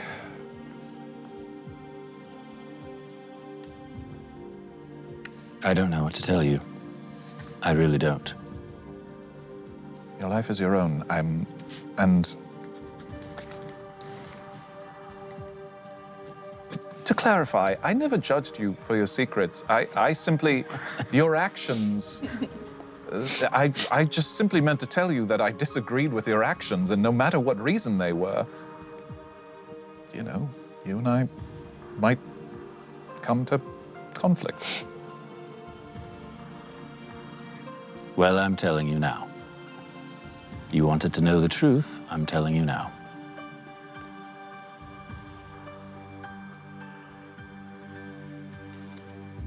I can't condone it, but I understand, I do. I sympathize, having recently been freed of some secrets. You feeling guilty about accidentally killing someone is, very understandable.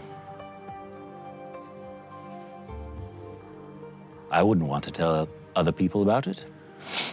Makes perfect sense.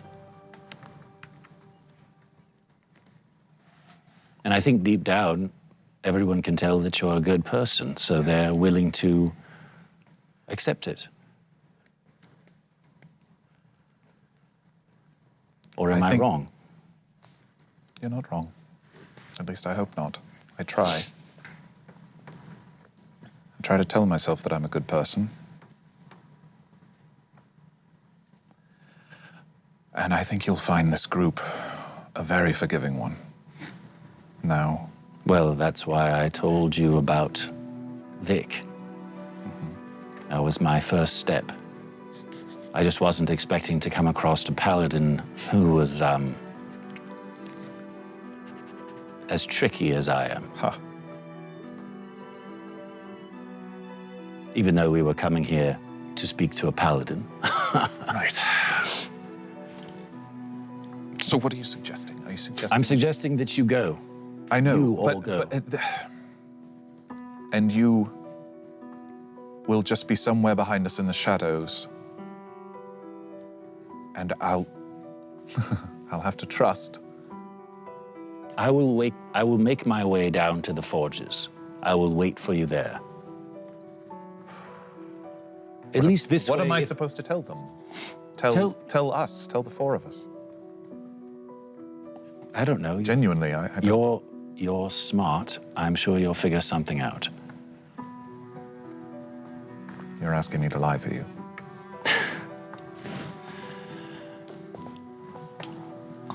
It's your choice. You don't have to do anything. I know.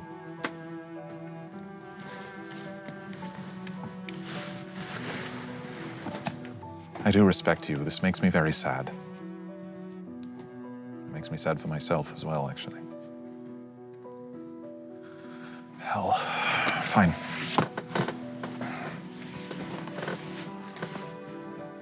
Do you know where we're going to stay tonight? Are we staying here, or should I find some place for us to stay somewhere else? I think Uggo needs to stay here. I think the least we have him walking around the streets in that helmet, the better. I'm not worried about sneaking around Dalto Thum. I can try and find us something and come back and get all of you. In fact, the more practice you have sneaking around, perhaps the better, given the circumstances. Yes, fine. Do that, please. And I immediately turn a corner and disappear. Okay. And then I take a long breath and go back inside. All right. You're attempting to find... I'm gonna try to find, I know that there's gotta be either a cave or a building or some place that is being overlooked or abandoned while all of this war stuff is going on. And I'm used to squatting, so my immediate thought process is find a place that everyone else is ignoring. And if there's like a slums area of Dalto Thum, that's where I would go. Do a survival check. Sure. You have advantage from Angel Devilson, but it was countered by Kaibuk. Boiling. Countered. Yikes. Well, actually, it's a 16. Yay. Yay. Wow, you were gonna use that card for such a mean thing earlier. And use it for Yay. Oh, I still got a 6. Wait. All right, so you managed to find, you know, there has been such an upheaval, especially in this area of the city. Dondo does not live in a nice area of Dalto Thum. Perfect. Certainly in this area, there has been such an upheaval with the preparations for war, so much activity, so much relocation, stocks of weapons, of halberds and swords and shields and helms stuck into places. It's overflowing as they're preparing, and they just keep going back to the anvil and making more of them. They're kind of churning them out, mass producing these articles of war, terrible quality, but just throwing them into storerooms and bits of cave that are part of Dalto Thum. And so you're able to find one of these kinds of areas that is just chock-a-block with,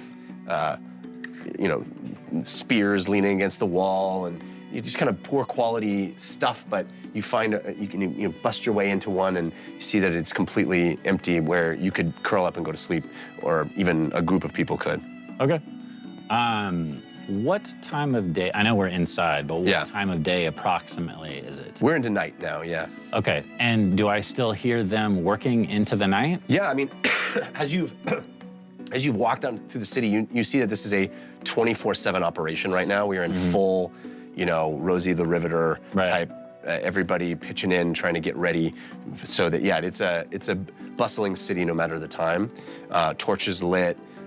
People moving, sweating. Do I notice if there's patrols inside? There are definitely patrols if you get all the way to the concourse, but not in this area of the city. Okay. It is such a funnel of how you get in that the deeper you go, the less worry they have that you've managed to get past this far. So there's not too many patrols, not too many people. I mean, there are troops that seem to be moving here and there, but they don't seem to be an active patrol. It's more like they're moving and doing things. They're tasked with activity, preparations, getting things, telling people that we need 20 more of these, that kind of stuff. Okay, so A, to give them some time, but B, also because I think Civ would do this, is I'm gonna try to time the patrols, figure out, when they're going through, how many there are, if I hear like a bell or a horn or whatever that's causing them to switch out and change rounds. I'm gonna start to time that in my head, and I'll even write it out on a piece of paper. Yeah. And then once I feel like I got it, then I'll sneak back to Dondo's. Okay. So this takes a period of time. It is a long, very, very precise process that you've done before. This is something that takes time, and you're careful. You don't rush it.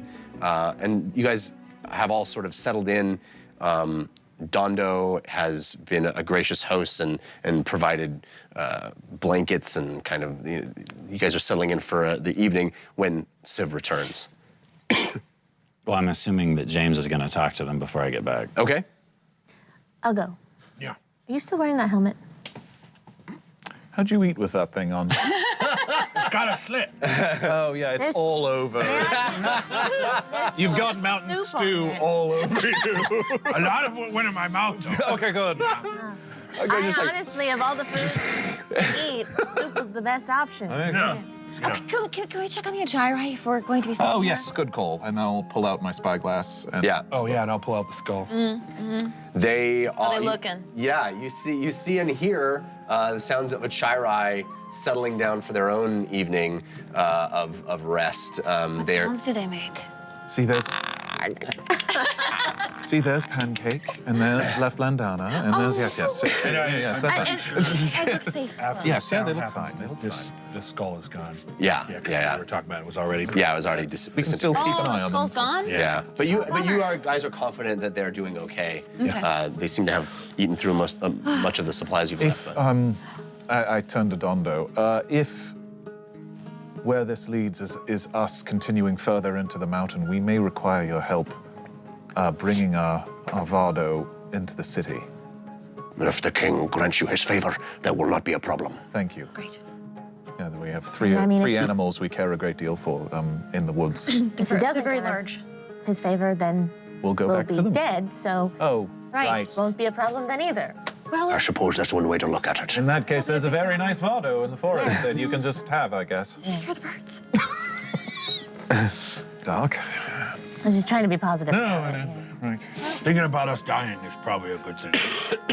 Yeah. all right, so James, are you going to say anything before Sid returns?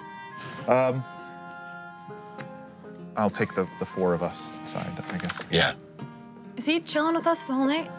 Dondo? This is his house. That's what I Is it like is it like a studio apartment, or is it like going upstairs every now? Just like in the corner, like.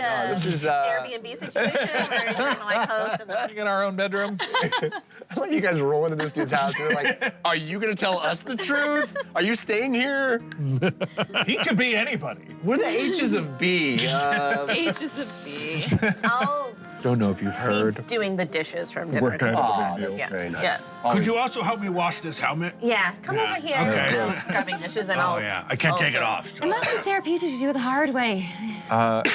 Hey, Sorry, the soap in Lily. your eyes. Close them up. Yeah. Ow. Lily, I'll go. Yeah. Yeah. I'm listening. Oh gosh, there's really soup in there. Yeah. Civ He's been gone for a while. isn't going to come with us to the king tomorrow. What? Huh?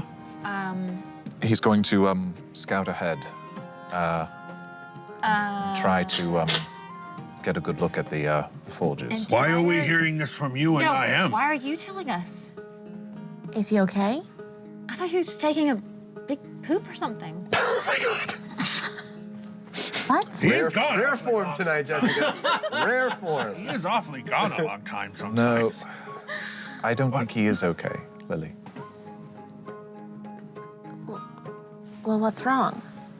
I can't say. I no, and I don't mean that I can't say. I mean, I really don't know.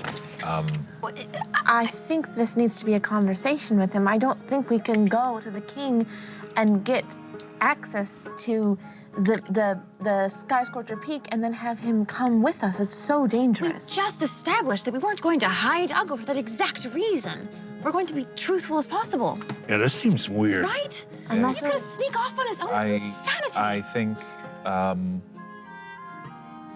think he's very afraid. We're all quite afraid. The alternative is dying, as Lily just said.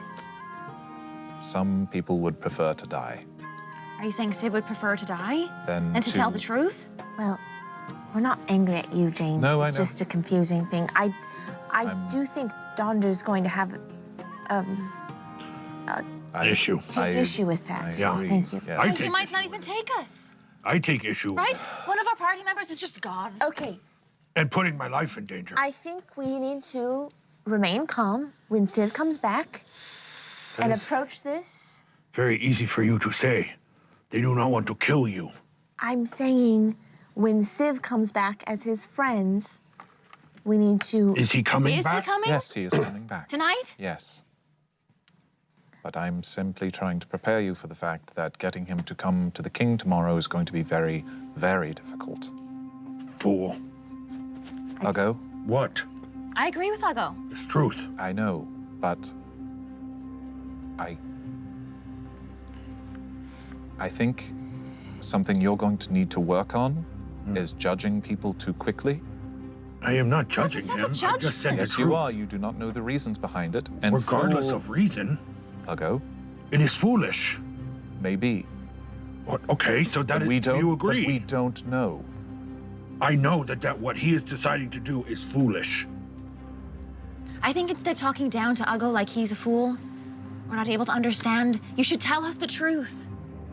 Right? If you know that there's an alternative reason, then what is it? I don't know. I don't know. Honestly. I know that. You can read minds. You do it to me constantly. No, I do not. Yes, you do. When you want to know what I think, because you don't seem to understand what I say, you go in my head all the time.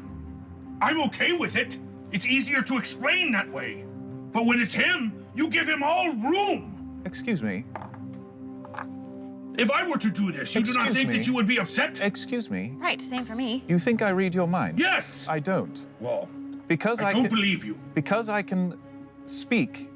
Dondo, Well, that I can vouch for. It's not really- Yes. could you cast Zone of Truth again, please? Oh, Eat fuck. that.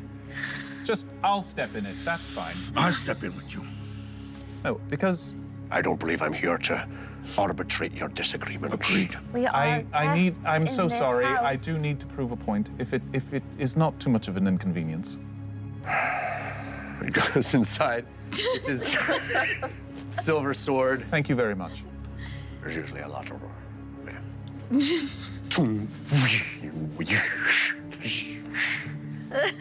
This crooked circle. Yeah, I'll go. Come on, he's gotta get kind of a kick out of it. This is his thing. With clearly, you want to do this. I'll go steps in the circle. Yes, I do. And I reach out Yeah. and I, whatever the of failing my save is, whatever that looks like. Because I can speak inside your head does not mean that I can read your mind. It is true I have the power to read minds, but I have never read your mind without your permission. Ever. Do you believe me?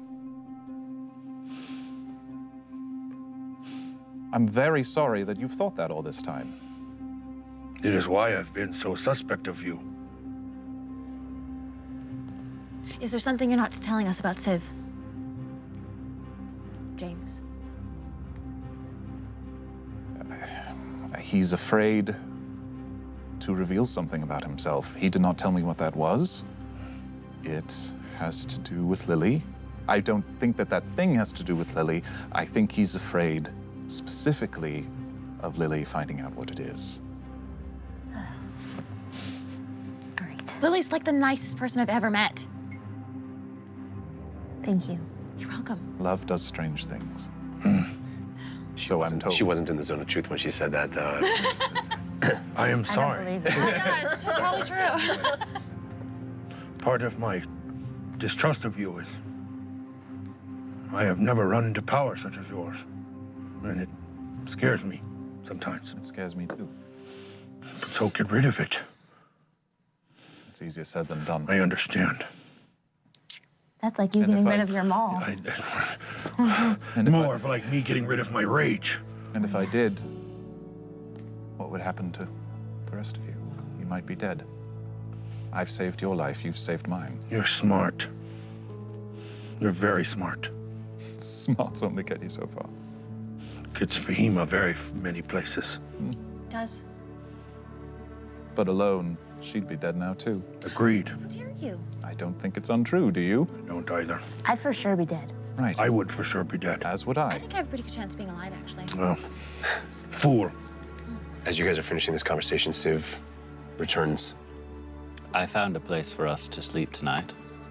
It's not far, and it's in a derelict building, so we won't have to worry about the guards that have been patrolling every hour or two finding us.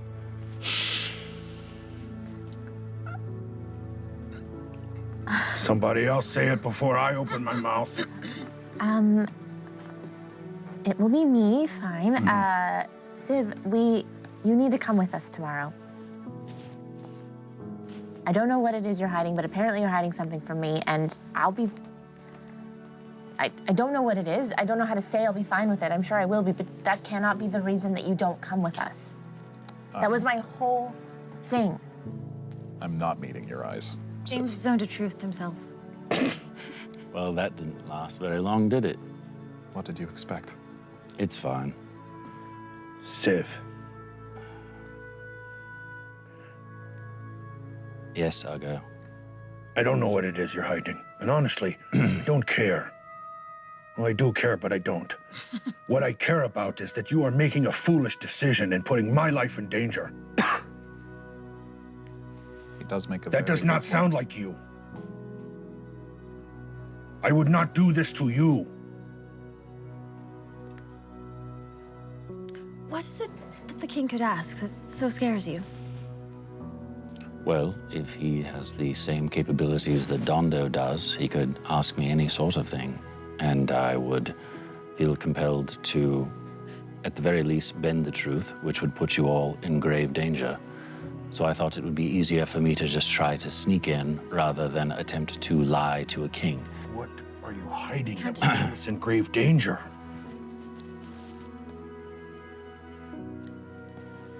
We're only saying this because we're concerned for your safety and our own. I have said to you before, for me, telling me the truth has no consequence other than... I've been lying to you since day one. I figured. What? All right. So if you want to know all the dirty little truth, All of it. fine. Let's see, where shall I begin? All right.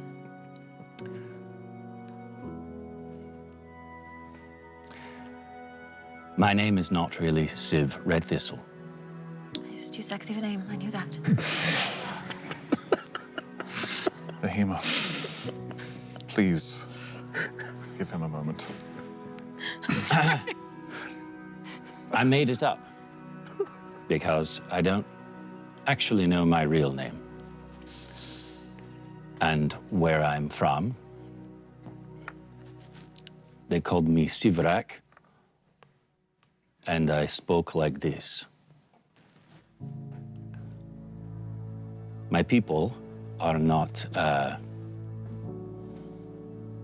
treated kindly throughout Ain, so I have been pretending to be someone other than who I really am. Pretending to be a swashbuckler, a hero, a brave fighter. And it is all lies. What is the first thing that you did for me when we met? I don't remember. Yes, you do. We were in a cave. Yep. And what did you do? You fell in the water. And what did you do? I climbed down and helped you out. Did you know who I was? No, I Then didn't. I do not believe that you are not hero. You did not know me. I was an orc, an angry one. And the first thing that happened is I fell down, and you all could have left me there. And I would have never been found, and I would be dead now. I am not because of you. Why do you think I tried to tell you of things? Immediately. You showed to me that you were trustworthy. When it mattered. Thank you for... I grew up lying. I'm very good at it. It is like a warm blanket that I wear all the time. And it's got me through this life. Just like your big, strong muscles and your big maul. And my anger. Yes. Yes. And now you're trying to change, yes? Yes. All right. I am as well. I understand. Okay, it is not easy, is it? No. Fine. You know why it's easier? Do you know why I find it easier? No, I don't. Because of you. Because when I show my anger, you don't dismiss me. You fight with me and make me understand that it's important. I think you guys are both actually saying really nice things to each other in a really aggressive way. I was thinking that as well, actually. It makes sense. He's been in Orklands many times. And I have killed orcs. Yeah. Just as I have killed dwarves. And I have killed Tabaxian orcs. Great. I have killed as many things or people I could find. Then maybe we aren't changing that much. We are. We are trying. That is all anyone can ask of anyone. try. To be clear, is this all that you were afraid of the king finding out? I hate kings. I hate everyone that is in power. In my home city, they treat us like garbage. We are less than dirt. I've seen hundreds of people die through disease, being led into armies and wars that they don't want to be a part of. And call it honor. Yes. Yeah. Being paid little copper pieces and silver pieces. Being told that your father is out to kill you, and that the only way to stop him is to do the same. Yes, and where do you get, huh? What is I got a knife in my back. Yes. And how did that From feel? my family, from my brother. It led me down dark paths. But I had one. I don't even understand. My ancestors. They appeared. And that gave me hope that maybe there was something worth saving. That if ancient, ghostly creatures would come from their lands of rest to speak to me, there must be some reason. And if there is no reason, I will make one. Because I refuse to be a victim. How did you make it through with the Duke? If you so hate kings. I spoke to the priest, and he convinced me that there was another way. He gave you hope. Yes. Well, I think this is just the universe telling you both that you can now make a difference. You've both been around kings, around rulers that have done something bad, and you were in positions where you couldn't do anything, and now you are in a position where you can do something. And you can show yourself, and you can show other people, not the kings. Who gives a damn what the kings think? Well, the people that suffer. Yes, but you can show them that an orc is not a monster.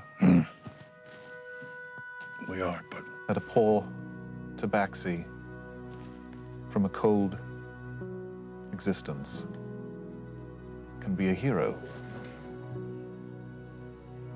I don't trust kings.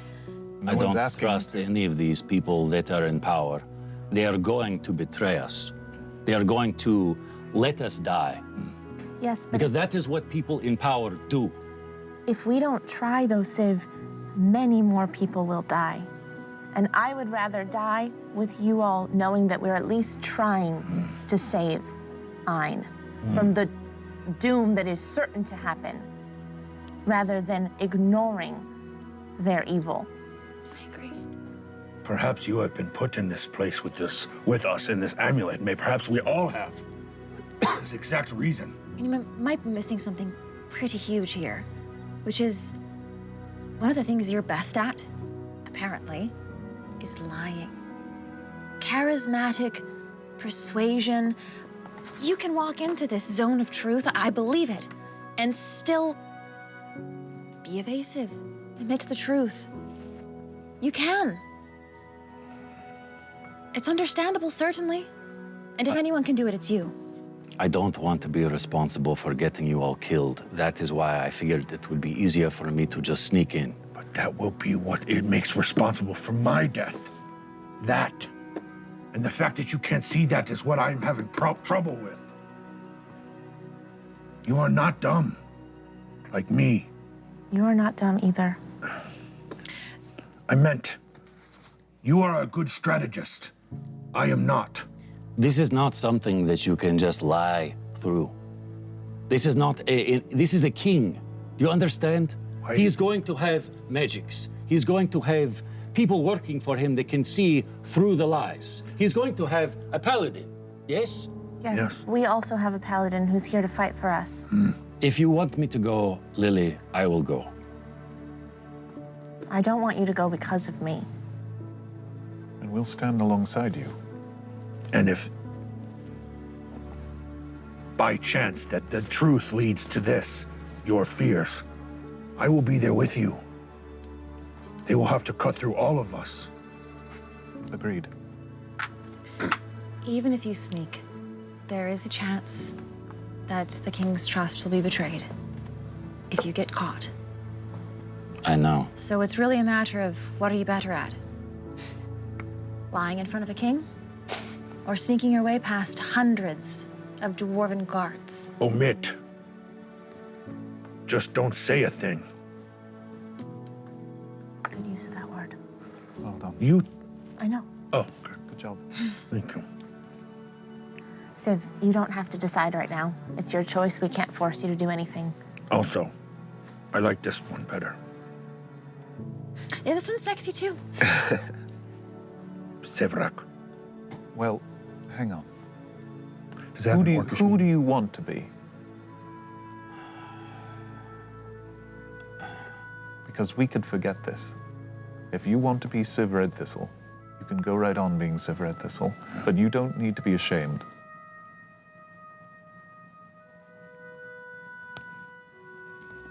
I am. I am ashamed of who I was. That's not an easy journey. I would much rather be a hero than a cut purse. And guess what? The past is done. The future is literally all we have. And we all see you as a hero. You're my hero. And you've done many heroic things around us. So as far as we're all concerned, that's what you are. Now hope that you can see it in yourself. I am working as hard as you are. If you're interested in being a hero, you're with the right people. You can drop the zone of truth now. I find the truth is like a domino. Start with a simple one in a small zone, and it expands rather rapidly. I will remove the zone of truth, but I will ask you the same question again now. Do you trust one another? Yes. Still, yes. Yes.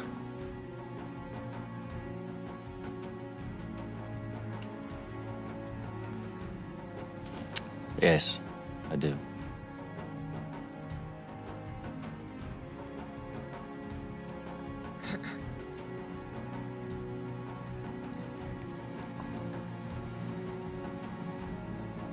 Yes. Then tomorrow morning, we speak to the king. And that's where we're gonna go to intermission.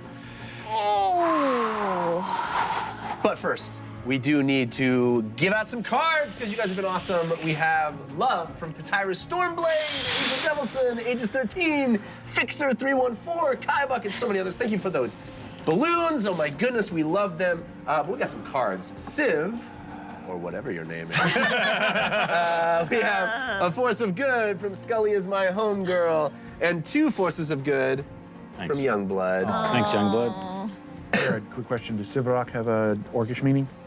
Probably, Okay. but no, Okay. it's more just an Olsvach name. Gotcha. Yeah. Didn't know if it was specifically orcish. I wish I could swear. on Fahima, this you show. have a Force of Good from I Captain wanted to Critical. swear so bad. Captain Critical. And one from Youngblood. And a Force of Evil from TK421. Oh, TK! Not at your post. You traitor! Keeping it clean on the dungeon run. Family show. Fantasy Dungeon Run, you're submitted. That's right, we gave point values to everything you do during the show and pick players every week to earn points for us.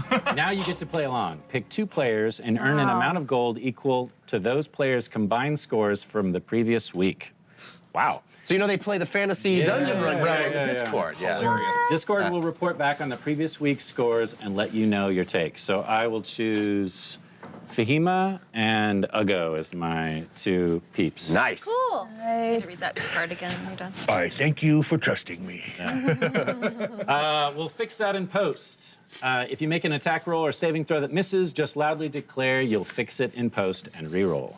Nice. That's fine. But it was countered. You had advantage, but it was countered.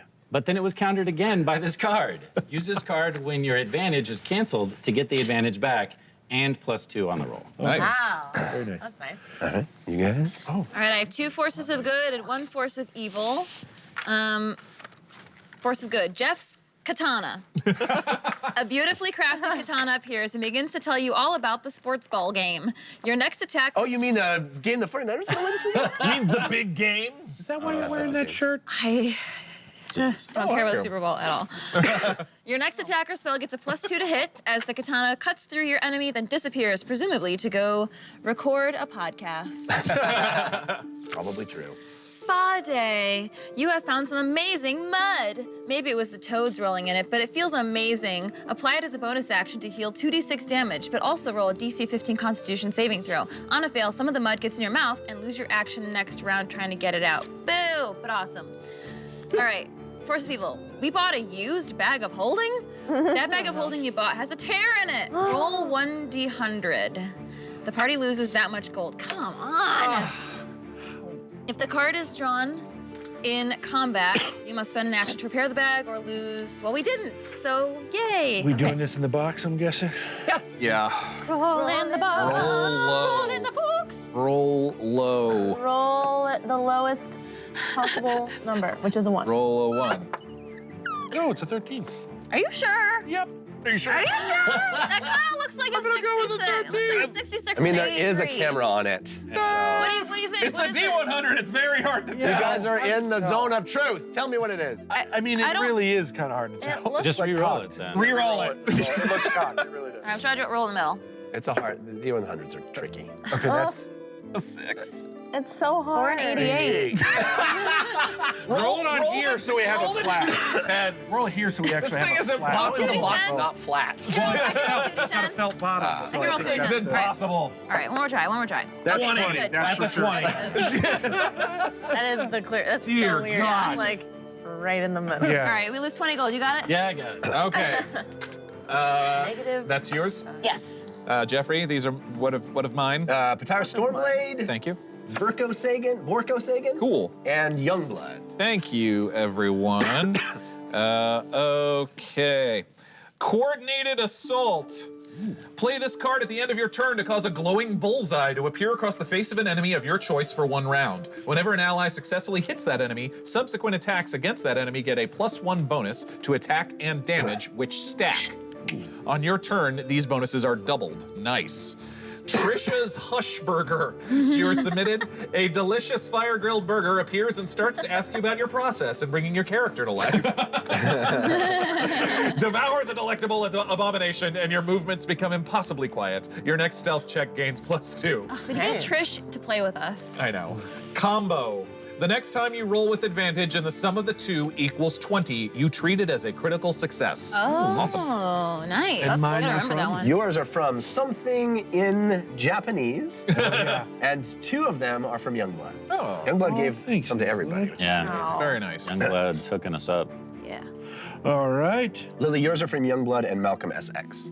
SX. Yeah. Okay, so from something in Japanese, I got meditation motivation. A sudden calm washes over you through the amulet, and in this quiet moment, you feel a sense of relief as you realize that you are loved and that your place in the world matters. With this meditation as your action, you gain the effects of a short rest, even in the midst of battle. Oh. Very nice. That's nice. Yes, it is. Youngblood, this is never easy, but as a bonus action, against any one humanoid within 5 feet in combat, give your best breakup talk. Start with, hey, it's not you, and try to let them down easy. Roll a contested persuasion check against their insight, win and they are just sad and miss their turn, lose and break their heart. They take 1d8 piercing damage, but immediately get to slap back with an attack against you. Ooh, Oh, wow. Fun. that's rough. And then the last one is Civ's Lost Poem Collection. A ragged book falls on the ground. It is Civ's lost collection of unpublished poems. If attempting a persuasion roll, you may read it to find the right words, giving you a +2. Awesome. From Youngblood, I have unconditional. Our unconditional love for this show radiates on the card holder at a time of their choosing. Using this card as an action removes one condition or effect that they are subjected to at that specific time. Nice. Tax audit refund from Malcolm SX. You were scared when you heard tax audit, and who wouldn't be? But they found deductions that you didn't even know you could claim. Roll a d4 3 times. Each roll, in order, is 1 digit of your 3-digit gold tax refund. Yay! We're Where's the getting- money and taxes? God. People have it on the brain, I guess. Yeah. Okay, well, 1, which is the lowest possible. Oh. What geez. if it's the 1? 100. 1. 100. Can I be the last digit? 1. What? 3 ones? Sadly, I think that makes my flippin' force of evil that I just dropped come into.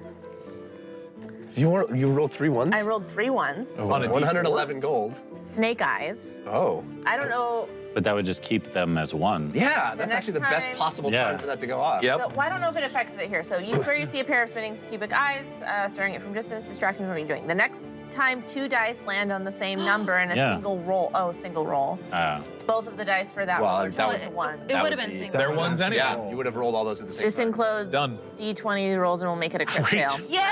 That's extraordinary. All right, okay, so Gato, you got Woo! those. 111 You made gold. money for us. So am I adding that to the party? Or- Yeah. Nice. Thanks, Malcolm SX. What are we gonna spend all this gold on? Healing potions? I got. All right, everybody's Therapy? good? That was all? Yeah. All right, okay, we're going to intermission. Hang out. Our man's going to take care of you. We'll be back on the flip side. We're gonna spend the whole time group hugging. It was rough. True. I don't like paladins. Nobody does. Yes.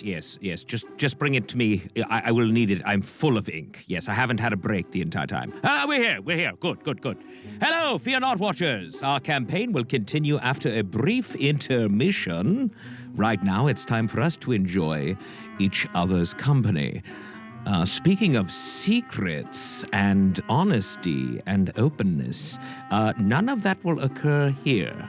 Mainly because I am the keeper of secrets, and me having to tell you truths would cause me to have to break my secrets, and I cannot do that.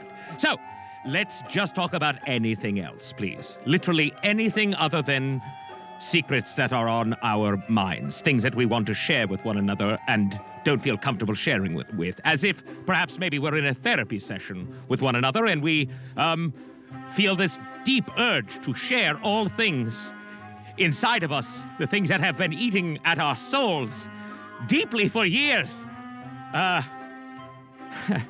Milo, quickly! I'm not kidding. Bring it. The ink is about to Yes, good. All right.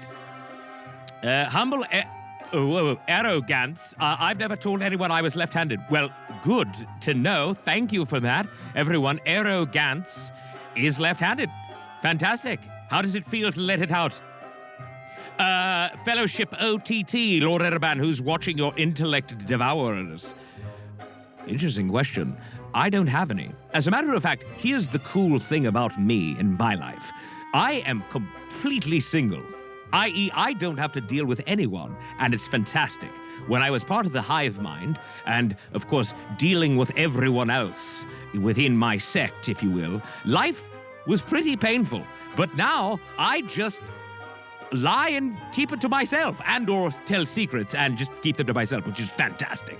It's great. Milo knows everything, but he can't really speak to you because he doesn't speak. He can't understand what you are saying, though. So if you tell a funny joke or whatnot, he will yell, i.e. he will laugh. That is a lie. You miss being in the hive mind. Random guy? Absolutely, you're right. Okay, you win. Celestial Giraffe, you bought, tell, and keep secrets? No, understanding that is impossible for me. Snabu Gator, what about Lady Amy? What about Lady Amy? Have I ever lied to you about Lady Amy? First of all, she's not a lady. I mean, she is a lady, but she doesn't go by the title lady. Second of all, I confessed my love for her. I just never got anything in return, so life was painful, as Jorel would say. You should ask Amy to be in your hive mind. Well, Sir Gage, I don't even know if I want to do that, honestly. After the last few times that I've run into her, I mean, she is profoundly beautiful, and I do think that her and I would make fantastic squidlings, but I don't think it would work out. I really don't. I think ultimately I am too misunderstanding, really. I am not a very understanding human. I'm not a human. Misunderstood illithid, and I misunderstand the way you people are, and therefore I think things would become overblown and there would be problems. Done. Simple. That's right. Oh, confusing Wookiee. I don't know if I'm even allowed to respond to that, but I just did. That's strange. So Mix-a-Lot, imagine Lord Araban just randomly shows up behind the cast. I love the idea. Are the producers listening? Have you written this down? Yes, what Sir Mix-a-Lot 1 just wrote. Put it in the script. Good. All right. Which space? Hive mind forbade ASSP, probably.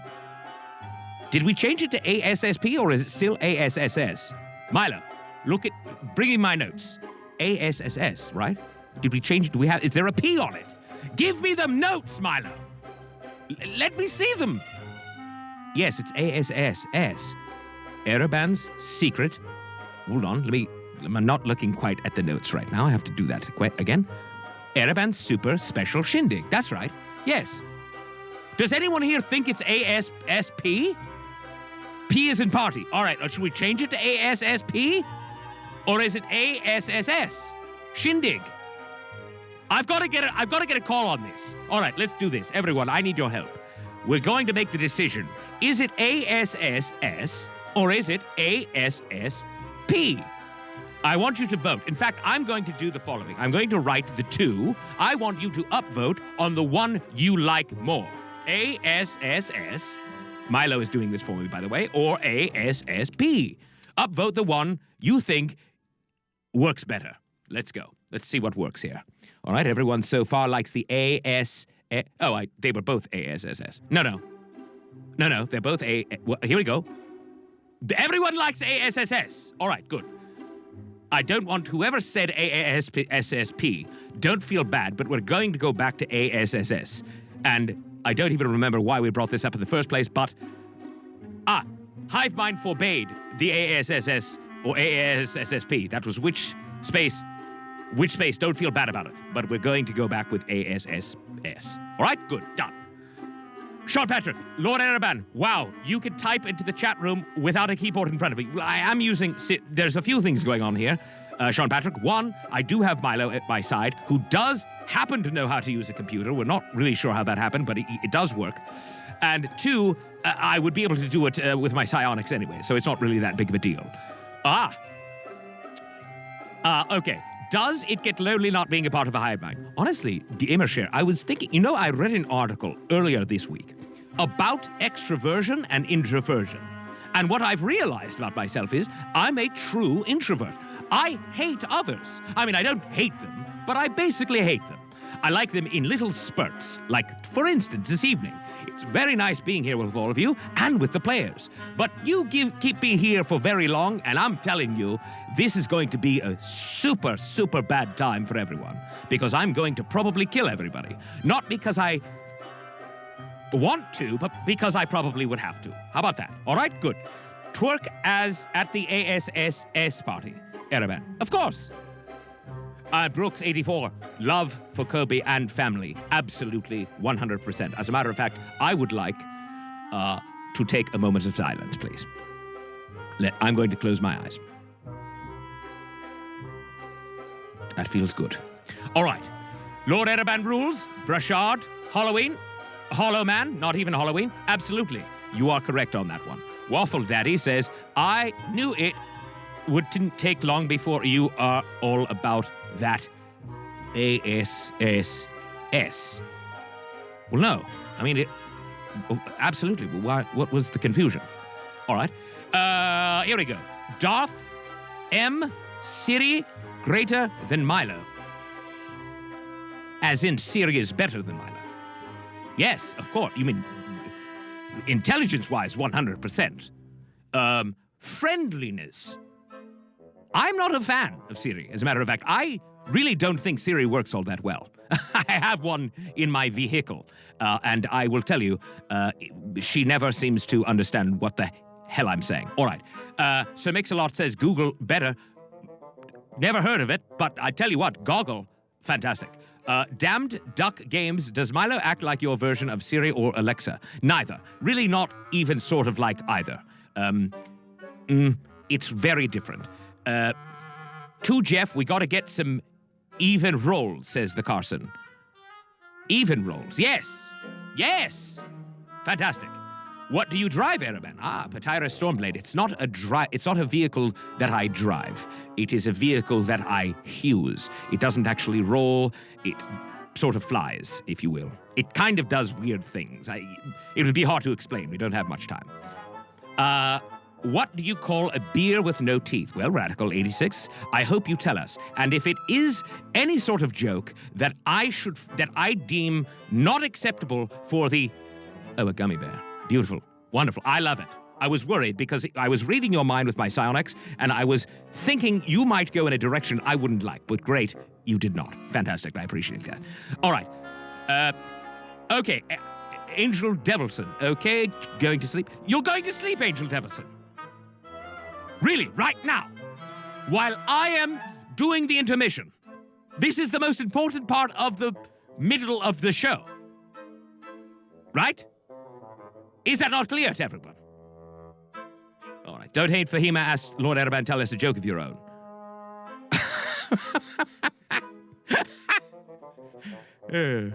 All right. Halfway. Let's go. I want to tell you a little something. This is my joke. Ready? I'm going to do it right now. Here's the joke. Anyone know what we love to do at the middle portion of the intermission time? Huh? Anyone? Plug merch, that's right, D&D kid, you got it. Shirts, also, well, Celestial Giraffe, not really shirts, no, not so much more. But we do love to tell you all about the digital items. So why don't we do that, huh? All right, wonderful. Here we go. First and foremost, you can show love. Yay! Our celebratory item. Send love to the team whenever you want. Those are those little blue balloons. Aha! Secondly, you could grant the gift of advantage. Well, that's the ability to roll 2 20-sided dice at once and have the player take the highest roll. It's a way of sort of giving, what, an advantage? Well, it's great. Wonderful. Also, if you feel the players are having it too easy up there, we've talked about this many a time, you can play disadvantage on a player. What is that, you ask? Well, if a player has advantage, this disadvantage will counter it.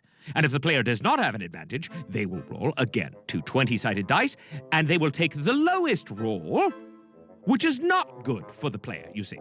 Usually, in most cases. Unless, of course, they need to get a low roll, which I don't know how that would work. I guess you would say, the higher roll. You get the idea. It's whatever disadvantages the player. All right. The next thing you can do is take pity on the adventuring party and have a player draw a force of good card. That's positive. That's good. That's helpful, yes? Joker 38 just did one right now. You see that? That chest there. Now that's going to go to Uggo. That's going to be a card. Uggo's going to read it, and on that card should be something good, i.e. something helpful. If it's not, then it's probably not in the right pile. We need to make sure they're in the right pile. Wait, they do have colors, so you should know. 1, 2, go. All right. We can also add an additional challenge of adding a Force of Evil card. What is a Force of Evil? Well, it looks like No, Grim Fated! I didn't want you... Why? How is it you have... What? Can someone lock Grim Fated's account so that Grim Fated can no longer do that?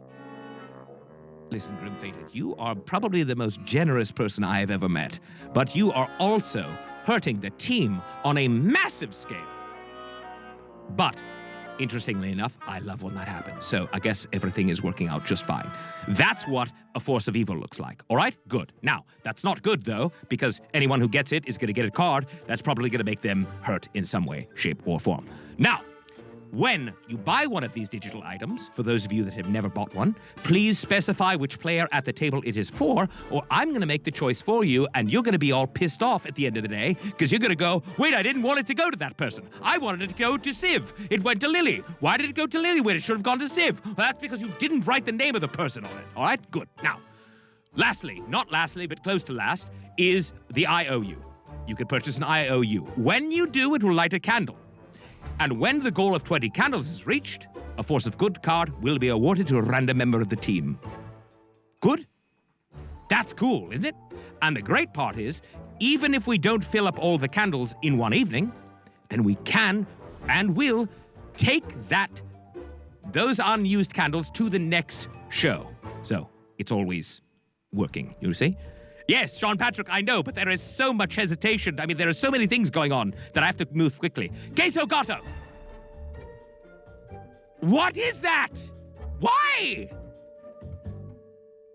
Was that to show me, Queso Gato, that you can not choose who it goes for and have us roll for it? Well, well done. Unbelievably well done. I'm impressed. And that's it. There are no more digital items.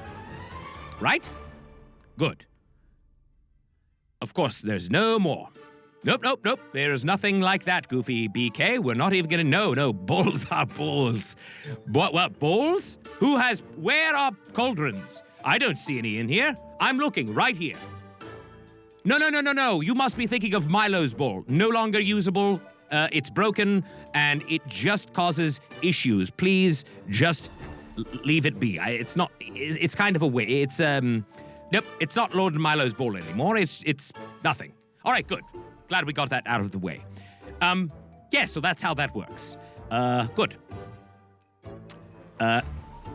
Lord Ereban is broken just like Milo's ball.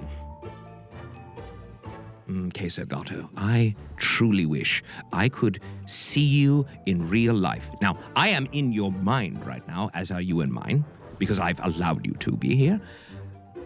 But if you were standing in front of me, I would absolutely enjoy it, and I mean really enjoy, a chance to make a grilled cheese sandwich out of you and give it directly to Milo, because I think he would love it.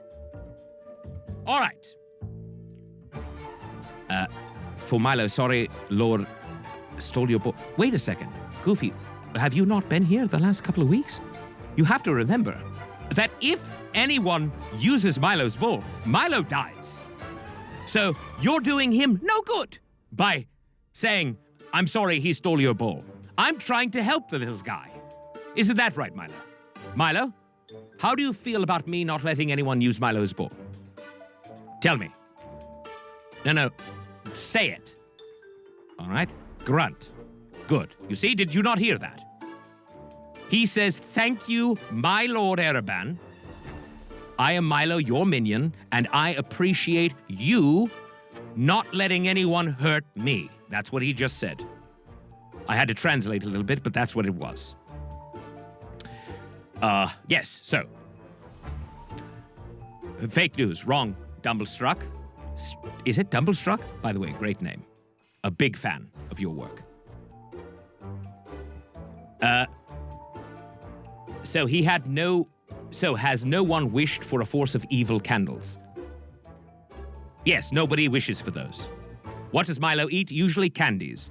Very often caramel-covered apples, which are very bad for his intestines. He has absolutely awful gas each weekend and evening. All right?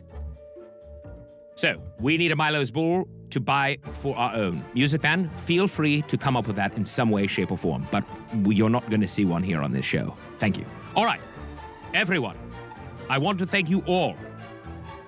Everyone who shared tonight's show. I really, really, truly do. If you haven't shared the show, I really would ask you now to please do so. I will wait. Everyone, please share it. Even if you've shared it just a moment ago. Just do it again, please. Do it one more time, please. I'm kidding, you don't even really need to. But if you did, again, that's great. All right, remember, I'll be joining you in your social conversations around the game. And now, by the way, thank you so much, everyone, for sharing the broadcast. Really, truly, we appreciate it. But now, it's time to get back to the adventure. Let's go. Olive skin. What's happening? We're back! Hey. Yeah! All right, so Wow. when last we left off, we were bedding down for the night, despite Civ finding a perfectly suitable, scoped out place. Everybody Derelict buildings. Sleeps in the We all spoon each other on the floor. the mountain stew Nestled. filled aroma of Dondo Carigana's abode. And in the morning, you are all wakened by Carigana saying, I've got us an audience with the king. Prepare yourselves, let's go. Am I gonna have to remove this? Yes, but not until we arrive. All right. I don't want to cause alarm. Yeah. I also have that pet phoenix that I have been carrying around. Will that be a problem? I don't anticipate a problem, but let's keep her as restrained as you're comfortable with. Sure. She's like this big now, right? she's about yay big now, yeah, like a chicken. So when I say I tuck her into my coat, that's kind of weird. It's a bit much. Yeah. I tuck her into my coat. Walking like this. Yeah. All right. So as you all sort of make preparations and tidy yourselves up and clean yourselves up, Homrian and Donk decide they do not want to come, and they're going to stay here. In fact, I do not blame them. I think that's very smart. Yeah. I mean, at this point, they've sort of completed their help of you, and Homrian has a bit of desire to see his family, but they're going to stay in Dondo's abode and wait for you guys to return to decide what they'll do next. But they're invested in the outcome and in helping you guys. They're committed and part of the team. So they're going to stay at the residence while you guys leave. And what you do is as a group, you walk out, Dondo leading you.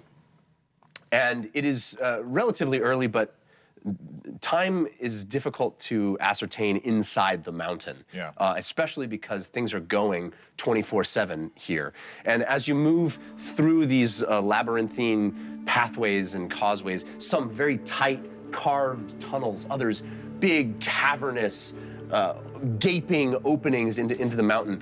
Those larger areas definitely have just an incredible interconnected lattice work of pulleys and ropes and chains carrying mine carts full of things all above you and around you in this just mind-boggling assortment of, this kind of almost like the inside of a clock.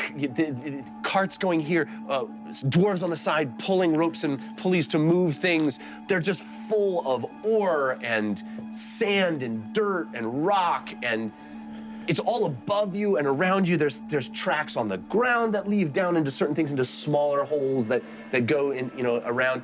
But there's also stuff all above you that lead into second levels, third levels in the big cavernous areas. And you're moving through all of this, seeing this workplace in full action.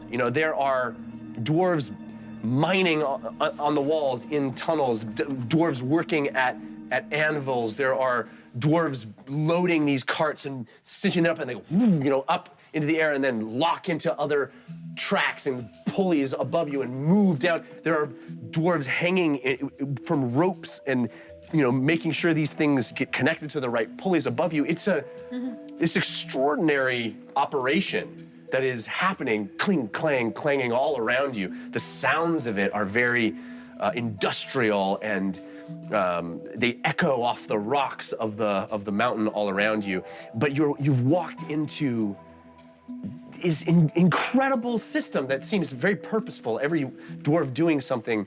Some of them noticing you. Some of them seeing Dondo bring these larger creatures through their, save for one, through their city. But there doesn't seem to be alarm. There doesn't seem to be. He is given deference. He's given respect as he moves through, and you're going at a sort of a brisk pace with purpose. He leads you down through these causeways and caverns and these paths that link one section. And what'll happen is it'll narrow, and you'll walk, and there'll be little windows and doors of things, little places of business or residence that you'll walk by in the narrow areas, and then it'll expand out, and there'll be like communities that are built inside the rock, and then it'll narrow again. And it's like all of these branching pathways that are all interconnected. You can imagine what a map of this might be like. It's like an ant farm, inside this mountain. It's wild. So as you move, he is bringing you to the Iron Vein, which is the seat of power, and it's sort of deep into the mountain. So the journey there is not a short one, and you're seeing all of these sights and smells. There's work happening all around you, sounds. And I feel like we're several miles from the door that we walked in now. At this point, yeah. Okay. I mean, it is, and it's hard, it's easy to sort of lose your bearings because you're going, these switchback patterns, and it's hard to know which way is north. And no horizon. No horizon, exactly. I have a question also. Please. Is it all humanoids that we're seeing in kind of what you're describing, or are there any kind of creatures that they're using? Oh no, there's definitely work animals. There's mules and dogs, and there are other stranger creatures as well, sort of plant-like creatures that have arms that press and move. It's hard to make out a lot of that. It's mostly dwarves, but there are, it's a bit of Mos Eisley. It's a bit of a strange, multi-racial. It's a large city that's full of all kinds of different things.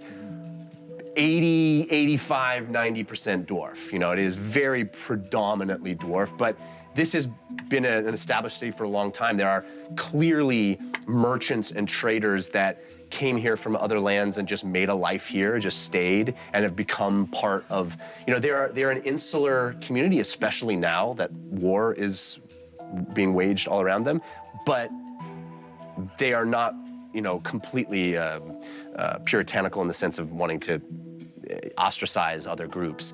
I was more so just asking in terms of Fahima's interest in monstrous creatures. Like, oh, sure. Any interesting creatures that they're using that might not be seen above ground? I think that's a little rarer in this, and what you're seeing. It's very domestic. It's very, it's a city, right? It's not. You're not going to see the strange or unusual as you pass by. Just thinking like Star Wars, every time you get to a new planet, there's like strange creatures that are just casually being used. Sure, there's a bit of that. There's a bit of that, but I don't think it is as eye-catching as it might be in some other areas. It's a bit more pedestrian and work-a-day. It's very, things with packs on their back, things pulling carts, things, and some of them are strange and interesting to you, but it's not. It's not quite Star Wars. It's a little bit that, but anyway, so you guys make your way down and around and through these long passageways with torches illuminating, just hundreds and hundreds of torches, all at different heights in this place. And you finally get to what seems to be a much more rigid, crafted, angular area where all the rock formations are columns and squares, right angles everywhere, and lots of dwarven symbols and runes on everything. This does seem to be that you're entering the seat of power of this society, of this city. And as you approach, Dondo indicates that you are getting close to where you need to be, and kind of, puts you on your best behavior. And you walk up, and there are guards standing there, helms low over their eyes. Before we get there, I'm gonna take all of my weapons and put them into the bag of holding, so I don't look like I'm right. Would it be offensive if we wore armor? I don't think that you would have to worry about wearing the armor that you're in, per se. But yes, weapons in the bag of holding is not a bad idea. If I cast mage armor, would that be seen as kind of like having a weapon on me? Well, mage armor is not something that you can perceive other than when it's cast, right? I was just looking at that. It's a protective magical force. Yeah. So there's a sheen and a shimmer when it's cast, but I think it's not something that is always perceivable. Okay, so I'll cast mage armor. Fahima, do you mind cleaning me up a bit? Oh, of course. I still have badger guts on. Yeah, so I'll cast. Is that what that smell is? Start to clean the clothing Thank you. on your body. Thank you. Yeah, so magically all those, and please, Dundo says, thank I you. quite like that. That's very nice, thank you. All right. So the guards look, and Dundo says, we're here for the audience with the king.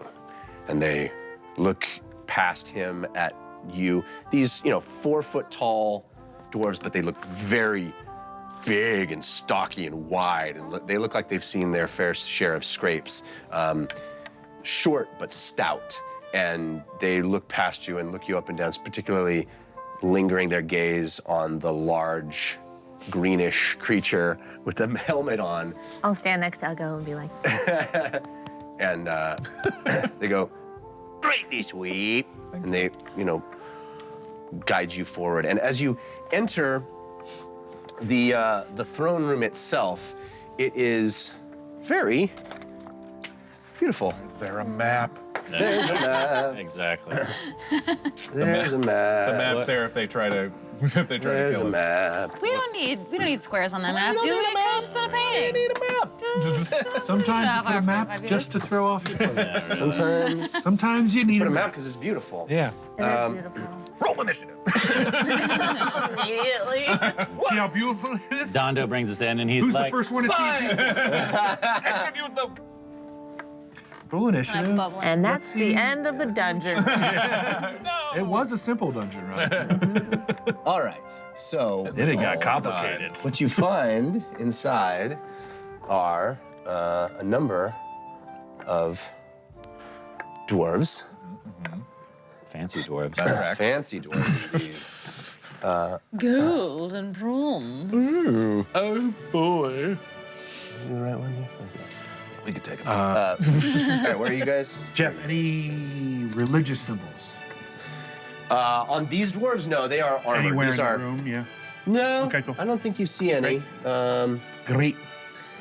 What is our standing order? Are we all sort of in a line? I'll How put are we- myself towards the front with Lily, I assume. Yeah, I'll walk up to the front. I am in the back. Okay. I'll take mids. I'll go. We'll stand tall in mid as well. Hima's very distracting, so yes. What? I look basically human. This is.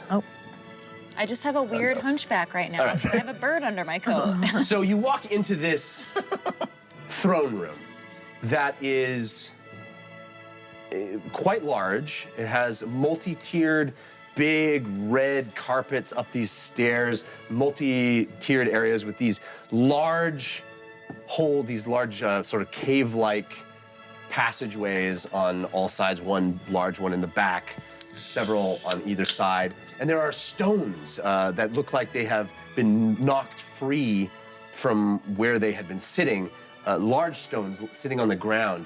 And this place, even more than most, every time you hear that cocoon, which, by the way, it stopped happening all through the night, but it resumed at dawn.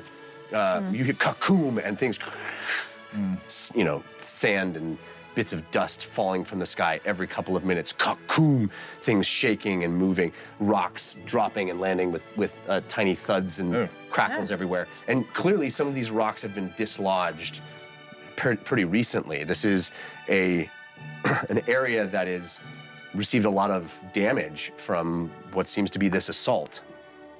You move in, there are dwarves standing, guarding this rise to the center, and in the center, standing there, stout, stocky dwarf with a crown on his head, dressed in big, stocky garb, chunky clothes, with big sort of patches on things and, clunky pieces of metal hanging and stuff that when he would move, it would jingle and change. And it doesn't look very practical, but it does seem, it gives him a regal stature.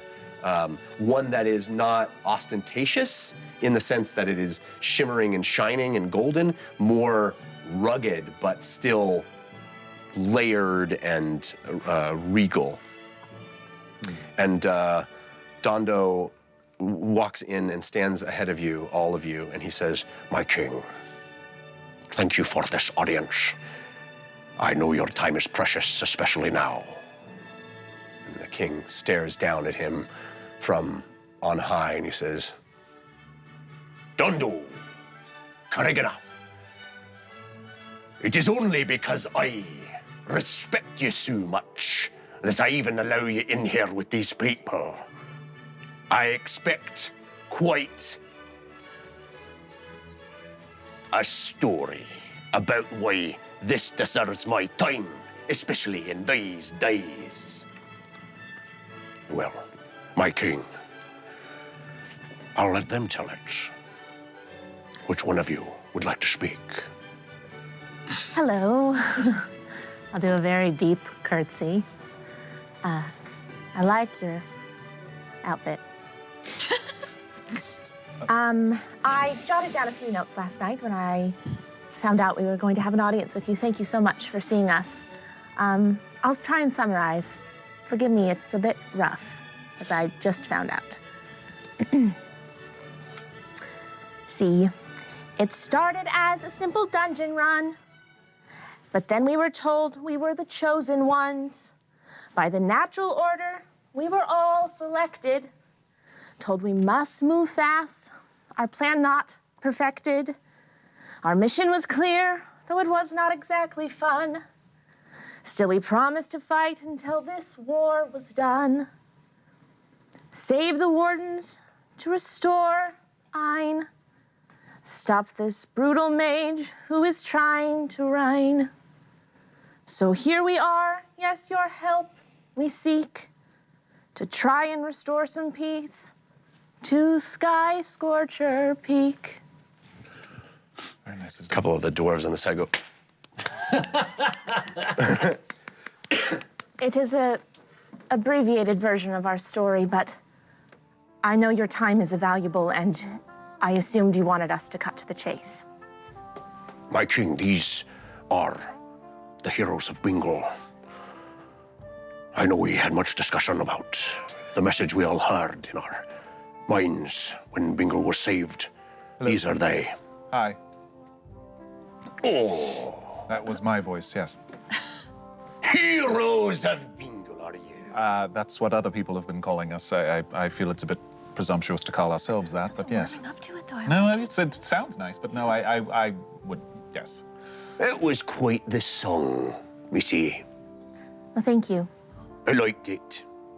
And from what I'm able to glean from it, you seek passage to Sky Scorcher through my fortress. Despite our better judgment, but it is where we're told the warden may be currently, the next warden may be currently captured, and I'm not sure if you've heard of the Ashen Mage yet. No. The evil that also resides with the warden inside the Sky Scorcher Peak, this Ashen Mage, may be the force driving this current war. Yes, we believe she's the reason why the orcs are currently working together against the dwarves, and we would like this to stop. In fact, we suspect that perhaps she's even given the orcs the technology that is barraging your city as we speak. I see. Well, the dwarven fortress of the four former forges is a precious thing to my people. Yes, it's a snappy name, too. Thank you.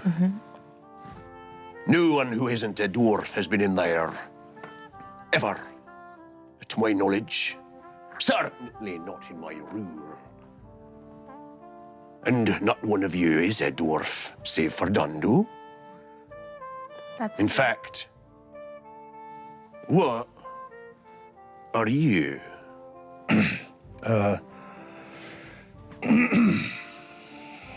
Say it proud, say it loud. My king. Good king. If I may, Dondo. Please. I am an orc. Full-blooded. And a crossbow bolt hits you in the shoulder. Movement to block. From one of these. Okay, yeah, I'll step in front as well. Excuse me, sir. He's not just an orc. Dondo immediately casts calm emotions on the dwarf that cast the bolt. Wait. Hear him out. Ugo takes the bolt and pulls it out. Tosses it on the ground. You see all the dwarven guards all have crossbows pointed at you, and Roozer has sort of taken a step back. The one dwarf that actually pulled the trigger on his crossbow looks strangely calm, and he's kind of looking around, like looking at his crossbow. Like, what's the big deal? Why'd I shoot that guy? Yeah. I will stand in front of Ugo like I think that's going to do any good. But. Right. My king, please. He may be of great value to us. You are an orc. Yes, I am an orc of thorn. Formerly. Formerly. Thank you.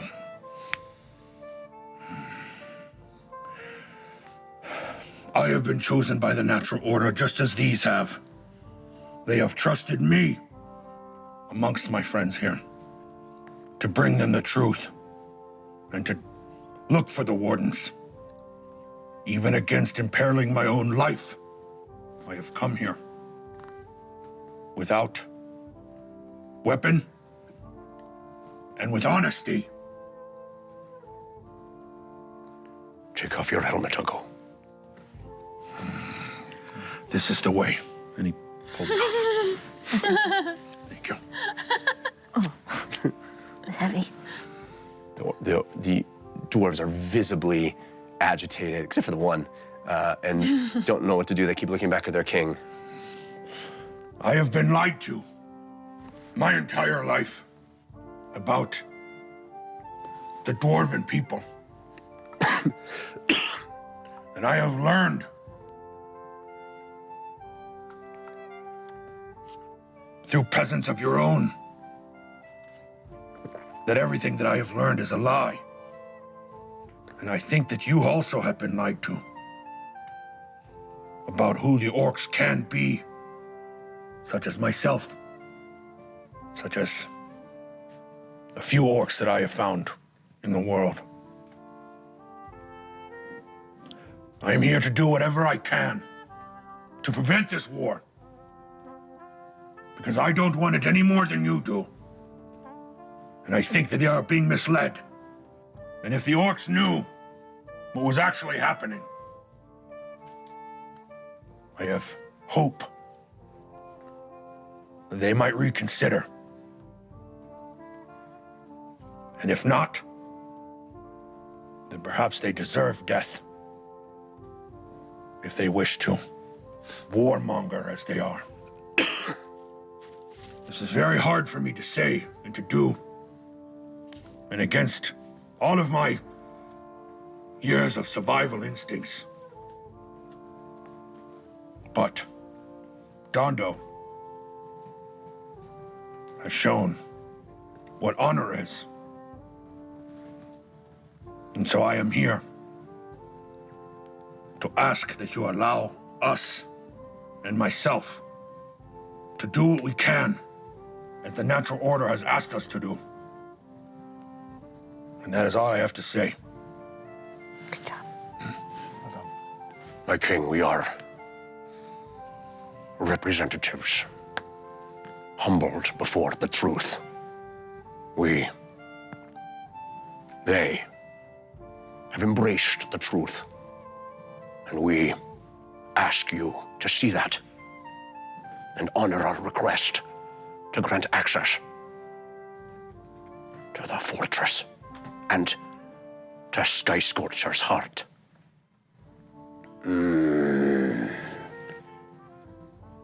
You have some goal, Carrigana, to bring an orc in here and ask entrance into one of the most sacred places in Cragborn clan. It is not without consideration, my king. All right. You say you are the heroes of Bingle.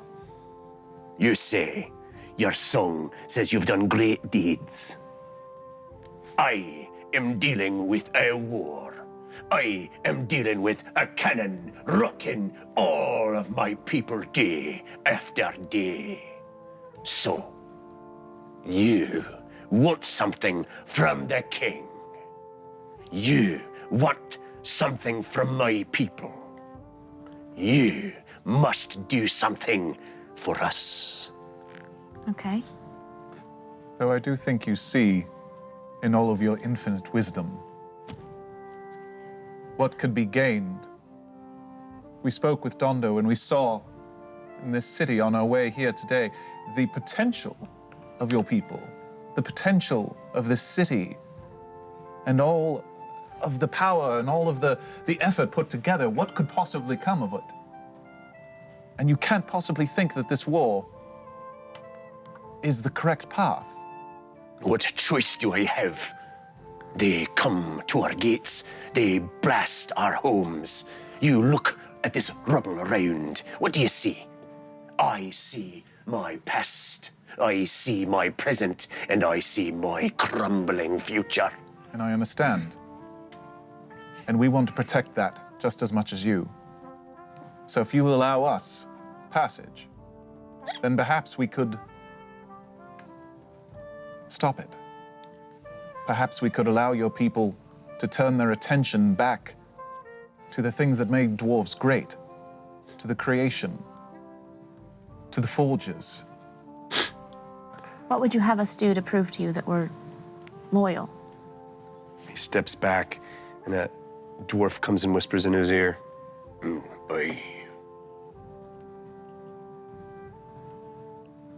We have been putting in place a plan to try to stop the cannon. We believe it to be a suicide mission. So, if you would like my trust and access to my sacred land,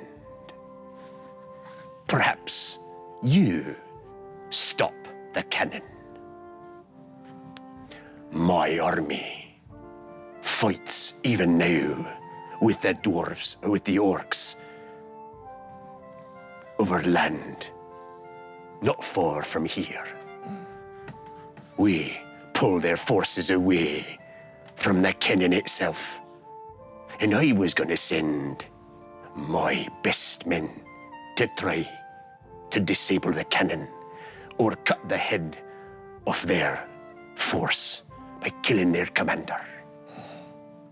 But I would like my men for future missions. And I seem to be presented with a now confident, powerful group of heroes who, from my point of view, seem pretty expendable. So, how much does it mean to you? These are my terms. These are non-negotiable. Well, if it's non-negotiable... I have no problem killing orcs. That is an unexpected response from an orc.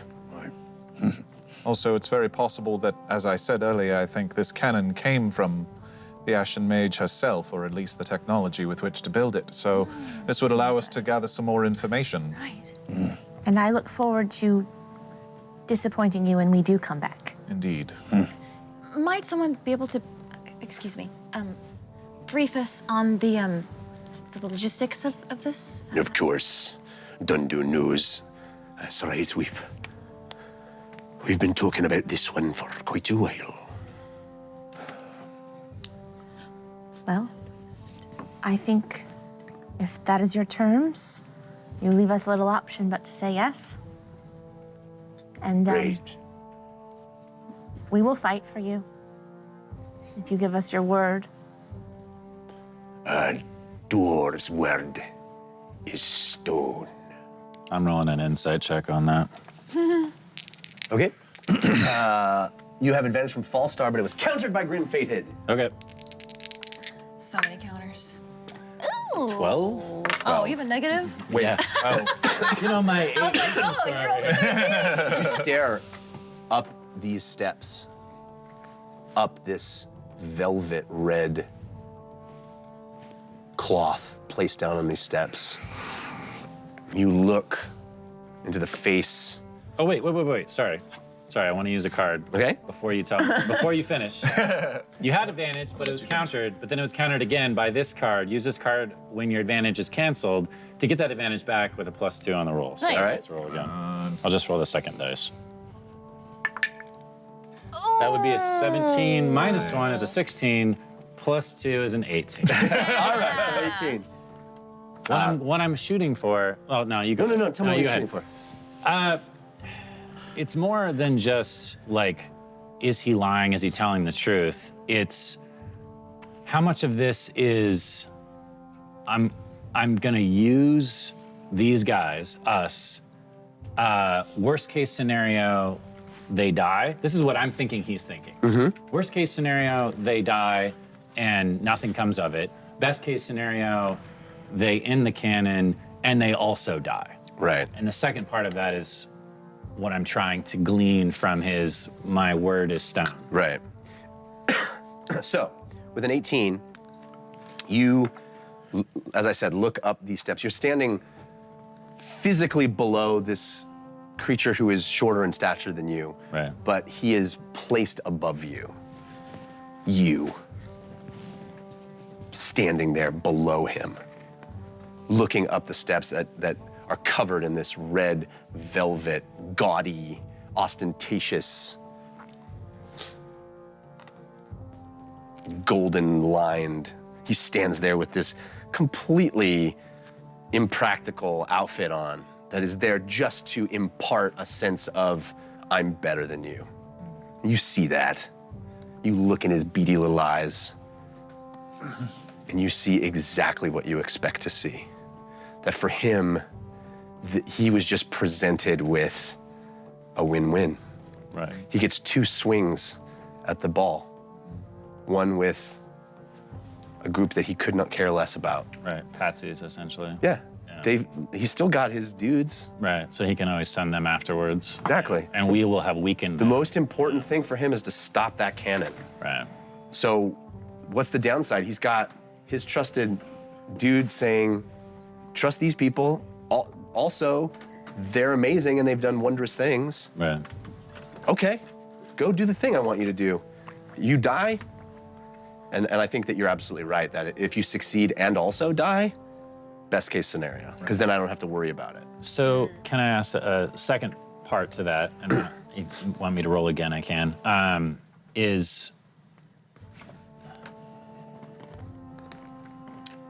Do I get the sense from him that he, like deep down inside, views us as less than, and that He just called us expendable. right? I don't think he thinks of you as less than. Let me ask this. Sure. So if we succeed and we come back, do I think he's actually going to hold up his end of the bargain, or is that also thin ice? I think that you rolled an 18. I think your perception is that this is a deal that he's legitimately making where he feels like there's no downside for him. Right. So I think, you know, The odds are in his favor. the odds are in his favor either way. It is a no-lose situation for him. The worst thing that he has to do is now give you what you want. But I mean, he also, I think you rolled the insight after he said our word is stone. Right. And that, with an 18, you believe to be an honest statement from him. Like that is not something that dwarves say lightly, and you feel like he is not a person to. But I think you also can perceive that he doesn't ever expect to have to pay up. Right. And how does Dondo react? Stoically. Yeah. He has facilitated this situation. And there's a part of him that I think you perceive as, this is kind of what I expected, and I'm a little resigned to the fact that this is not ideal, and it may mean the death of these people, and this is what war is, and this is what I've been trying to avoid, but also, there's a chance. the cannon needs to stop. Right. Everyone knows that. Right. It's really bad. Okay. All right.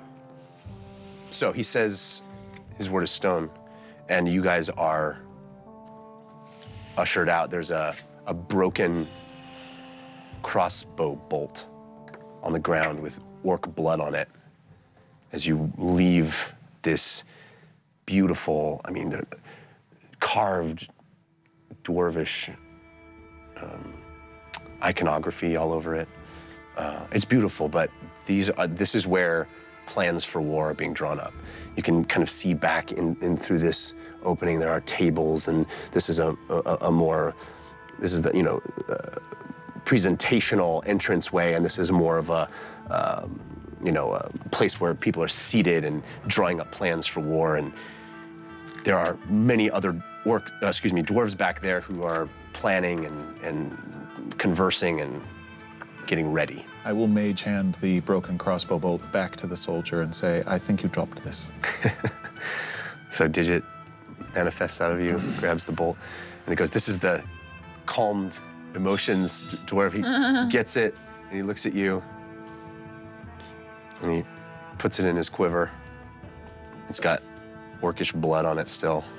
He's like, very calm, very serene. Confused. You all right? Could have been worse. Quick question. Yeah. Based on our orientation in this mountain, if I were to cast Locate Warden, would it do anything direction-wise, or is it just kind of like, if it is in the mountain, it would be just kind of all around us? I think you would get a sense of direction of where it is. I mean, it's going to tell you it's deeper into the mountain. Okay. Okay. Sky Scorcher Peak is up. We are down in the middle. Opposite. You are not quite in the middle, but Sky Scorcher Peak is the southernmost bit of the mountains, of the Nelrim mountain range. You're just slightly north of that. Vimdor is even farther north from you. Got it. So Sky Scorcher Peak is not a top peak of a mountain? It is. Oh. But as the mountain south. range goes from north to south, it's closer to the south end of the mountain range than Dalto is. Is it lower or higher than us in altitude? Oh, it's hot. I mean, It is higher. it's a mountain, so it's both. So you are inside. whole You are thing, inside the yeah. mountain range, part of which is a volcano. You will go. If you get into the center of the volcano, you will go deeper into the mountains to get inside the volcano. And that's where we think the warden is, not necessarily at the peak. Sky Scorcher Peak is the name of the volcano. Right. You are trying to enter into the heart of that. I see. To Okay. walk, because that is how the dwarves built, carved into the mountain, mined and carved into the mountain, a passageway into the heart where all the volcanic energy of that mountain was, and they built forges in that. And we did see through the telescopes something on top.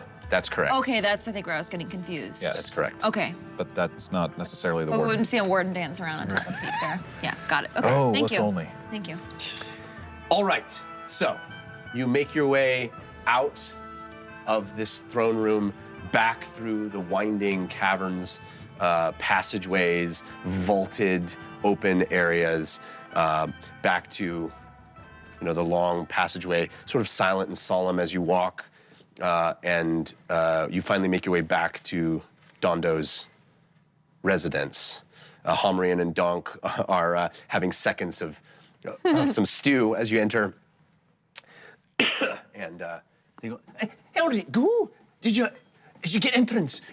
What happened? It didn't go as badly as it could have. Did they ask about us because we're conscientious objectors and we want no part of it? No, they didn't mention you at all, which is good news. That is very good news. Yes.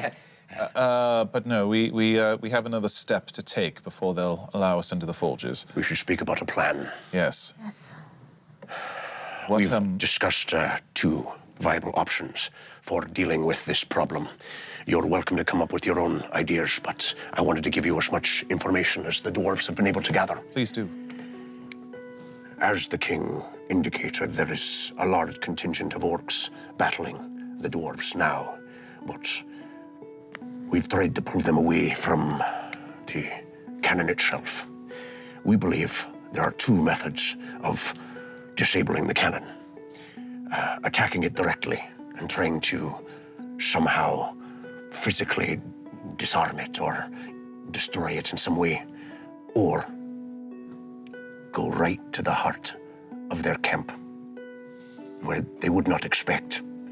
A small contingent could go and try to just assassinate their leader. Now, I've taken an oath of redemption, and I don't believe in violence except at the very last resort. But I do believe that killing their leader would inevitably stop this barrage. They would retreat, and they would have to find a new manner of leadership. Has anyone been able to identify who the leader is? No. Do we know how big the camp is? It is quite small. They are a small, we believe, attacking force there. More orcs come through the mountain pass as we speak, but these ones seem to be a preliminary force. So we're talking under 10, over 10? I do not know that, and it depends on when you catch them. As I said, the largest section of their forces will be engaged with our armies during the battle. How far do we think that this is? It's not even a full day's journey. Do they fly banners? Yes. Ukdun and Thorn. We've definitely seen Ukdun, Thorn banners periodically as well, not as frequent. How big is the cannon? We can only estimate it is quite large. Our scouts have not managed to get quite as close to it as I would like, but it is incredibly large to be able to barrage this mountain at such a long range. And the size of the damage on the mountain? Yes, you can see the effects. It is very powerful. Other goblinoids? Goblins, ogres, wargs. And this is all unknown. Their armies consist of some of those, so I do not know what their camp would be. This really is a suicide mission. It's the morning, yes? We're still in the morning? Yeah, it's been a few hours of walking back and forth. From my experience, it's usually better to attack orcs during the day. They like to be active at night. Yes. We could always send Meep to scout. She could even perhaps drop in Mr. Whispers. Maybe. Or you but he could can't just communicate. make me invisible and I could sneak in. Yeah, there's something I think we can. They're magic. I could also just walk in myself. Are there shops that sell enchanted items, things, components, things of that nature? Yes, in the silver vein, there is various oak buckles oddities is a good shop. I need to do a little bit of shopping, and I may have something that can help us. Join you? Yes, please do. Maybe we leave in the morning and prep today, leave in the morning? What time is it? Or maybe we try to arrive there in the morning and we leave today. Do you know about what time they're at camp or not at camp? No, it is, we haven't been able to get close enough to gain proper reconnaissance information. The cannon stops at night. True. Probably because they can't see all the way to the mountain. The range on the cannon is probably further than their dark vision. Are you, and I actually turn and look at Humrian and Donk, or are you familiar with this landscape, this area that the cannon is in? Yes, we are pretty familiar with the area around the mountains. Yes, we are too, aren't we, Donk? Yes. Is the terrain covered? Are there trees? Not many. It's...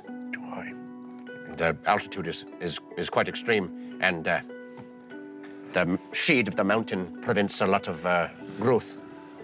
So, what is the best way to approach this area? From above, from below, from behind?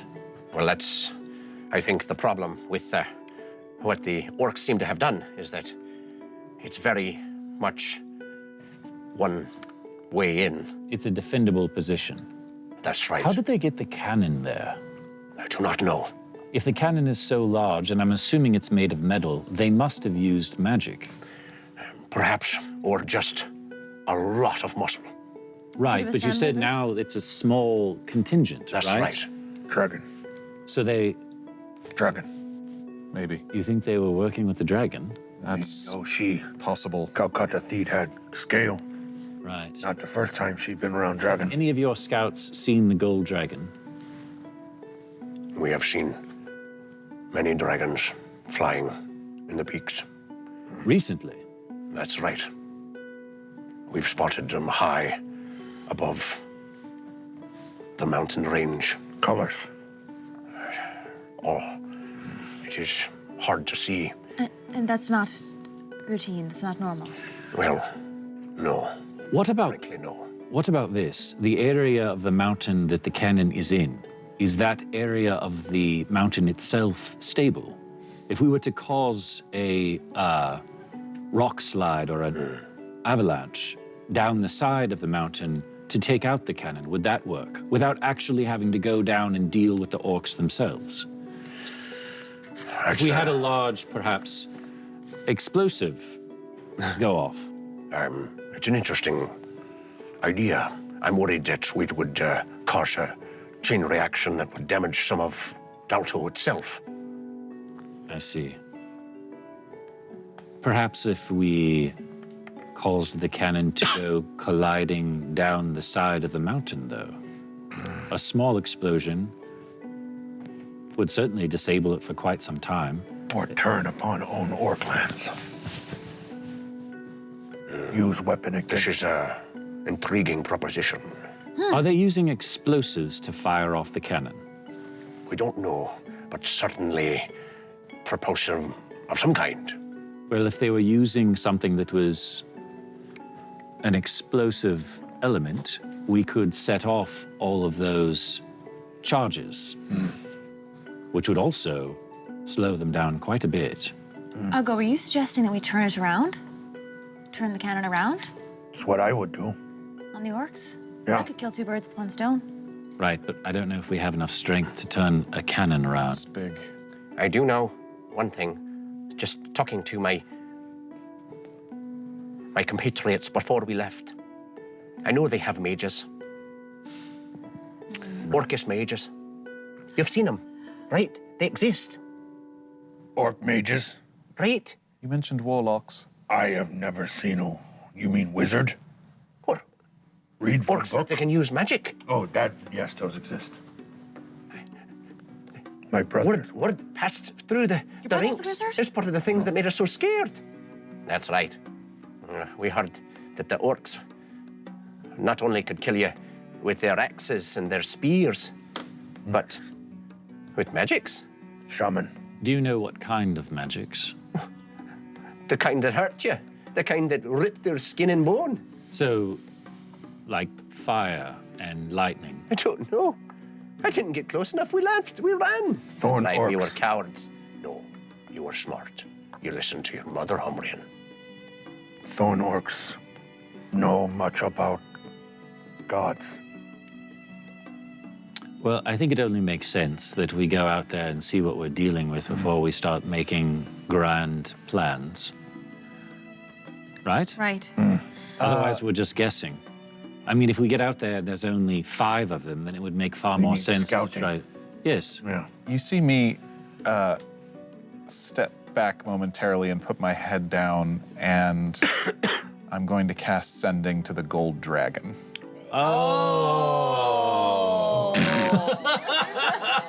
Dragon voice. Dragon voice. No. I did not see that Did one. not see that one Me coming either. either.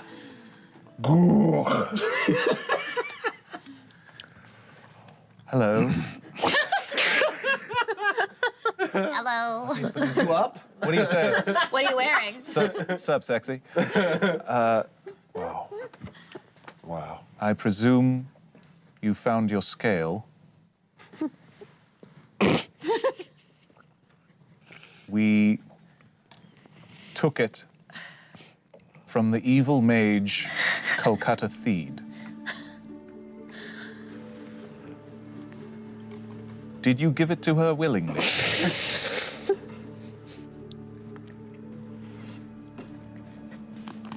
If you are friend, we could use some assistance.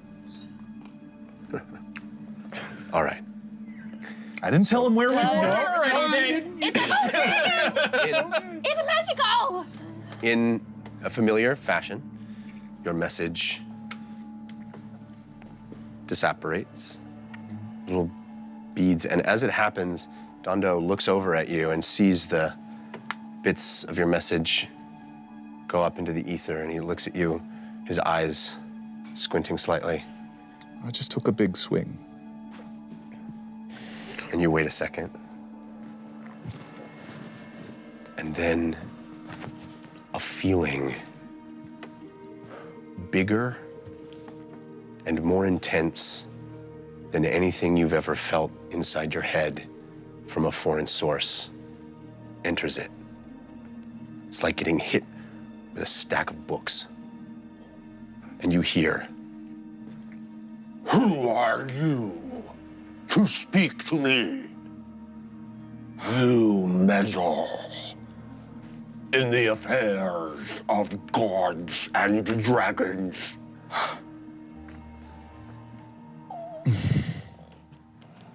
Do not speak to me again.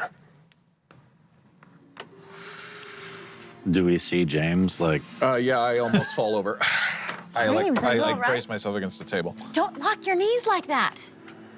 What happened? He talked to somebody. I just tried to talk to the gold dragon. Sorry, Oh I'm my not laughing. I'm not. Gods. Well, what did they say? He's not going to be of any help, I don't think. I don't think he wants to kill us, so there's that. Oh, well, that's a start. But he didn't seem particularly grateful for returning his scales. So What exactly did you ask? I asked if he was working in concert with Kolkata Theed. And he didn't really give me an answer, but something tells me he isn't. Really? What makes you think that? He could have been much angrier with me than he was, You sure and it's he he? more just seemed dismissive. Are you sure it's a he? No, I'm not. You're right. They could have. I don't know. But Wow. he seemed to not care about us. And if he wanted us dead, that's not the feeling I would have expected. Well, he probably could have killed us after he got the scale back anyway. That was true. I was hoping that meant he was on our side, but apparently no, he has much bigger things on his mind. Still calling Is it a he on his way? Still calling it a he. No. Yes, they. No. Are they on their way? No. Yeah. I mean, no reason to think. Then you Anyway, sorry. Let's I must continue on, advise because that was... extreme caution when dealing with dragons. Yes, They can basically just do whatever they want. right. So, not to change the subject, but we also have this Vardo off in the woods.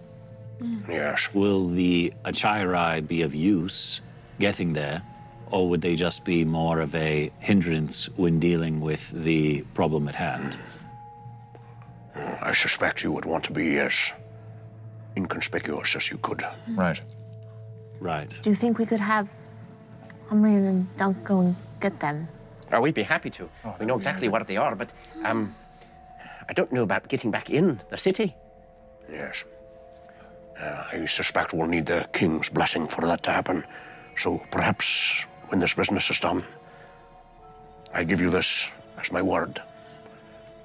Should you not come back from this mission, I will tend to your animals. Thank you. There's an egg Great. that will hatch. Noted. Don't eat it. Please. We wanted to eat it. It looked really good. Yeah, I want to eat it too. Yeah, it's fine. No, it's fine. It's fine. Okay, focus up. I'm already packing up my things. Civ, Totally have this resigned look on my face. Can I have my maul back, please? Yes. Thank sorry. you. Civ, could I get something like 60 or 75 gold? Sure. Thank you. Were you gonna say something, Lily? I was just gonna say, are we going to scout tonight or today? And We'll leave in the then morning. Yeah, one of go you. in the morning, or are we? What's the plan? Well, didn't Uggo say that it's best to do it during the day? Or attack during the day? Yeah. Most of the time they are active at night. But they're shelling at night, during the day. I mean, Right. they're firing. That was my concern is that perhaps they have, sometimes in need of war, you will switch. I wonder if we should go on a scout with the potential that could turn into more than a scout. We should go, yes, we should go sooner rather than later. And then if we'll get there during the night, and if we find that to be a better time, then we can act then. Yes. Or if it's better to wait until the come morning. back. Or, I mean, yeah, stay nearby. Yes. I'll look at Dondo. Are the dwarves, the dwarven army, and the orcs? The king said that they had already started to do battle. Are they doing that near where the cannon is at, or is it far enough away that that's what he's trying to use as a distraction to draw soldiers away from the cannon? I'm sorry, I didn't follow that question. So what I'm trying to ask is, he said that the dwarves left, the army left to fight the orcs, to draw the orcs away from the cannon so that they could send in their shock troops to get... Correct. So how far away from the cannon is that battle taking place? Oh, a fair distance. I see. A fair distance. Days? No, not quite that long, but it is, it is a different arena of battle. It is so basically what's happened is the orcish camp and cannon are sort of tucked back against the mountain to protect it and make it so that it can only be approached from one entrance. And the armies are marching in a much bigger open area, and they've engaged them on that field of battle and are, in the way that armies do, battle is periodic and staccato. It is not a constant stream It's more of like fight. guerrilla warfare rather than like two huge armies It is meeting? two huge armies meeting. So they're fighting over like land that's shifting. Yes, exactly. It is not. It is. It is an ever-evolving theater of war that. And then they'll stop for periods of time, and then they'll start up again. But again, they're attempting strategically to draw them away from the base and the side of the mountain. So how long do we have?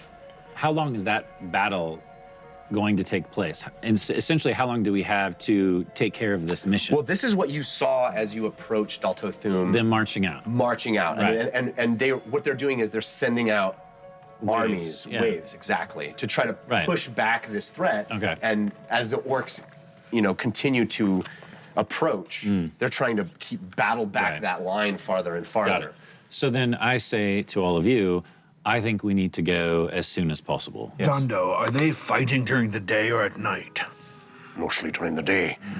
Night battling is quite dangerous and ill-advised. Most armies don't continue fighting into the night. They, Yeah, right. Yeah. Orcus, we are so used to caves sometimes, it's easy to fight at night, but if they are not firing cannon at night, perhaps they have switched. Well, then we should It's tactic. go It'll be now. these these crescendos of battle, and it's like any war. Right. Sometimes you fight at night. Sometimes you do. Yeah, sometimes you do. If you could give me 20 minutes, I just need to run to the Silver Vein and buy something. I want to come. Yes, please. Uggo, also, you said you wanted to fly, right? Yeah. Well, I think it could be prudent if I perhaps turn someone, maybe you, into a bat or a hawk or an owl to do some scouting. Could be. And if you got shot down or anything like that, you just turn into an orc. But it may not be necessary. So, Okay. it's a good idea, though. Yeah, whatever we need, I will do. All right, and so I'm hustling because we should go soon. Okay. So, yes. Let's go shopping. Off to the Silver Vein. All right, so you guys are given instructions on how to get to the Silver Vein. It is a completely different area of Dalto, and it actually takes quite a while to get there, and you are being as nondescript as you can, inconspicuous, hugging walls and kind of hunched over a little bit, not really trying to disturb anybody, but you do catch some glances and glares from dwarves. Again, everybody's working and got their head down, toiling away, preparing, and it is a city under siege. So you're managing to get through without too much notice. And you get into the Silver Vein, which is a markedly different feeling to the Iron Vein, which is the only other section you've seen thus far.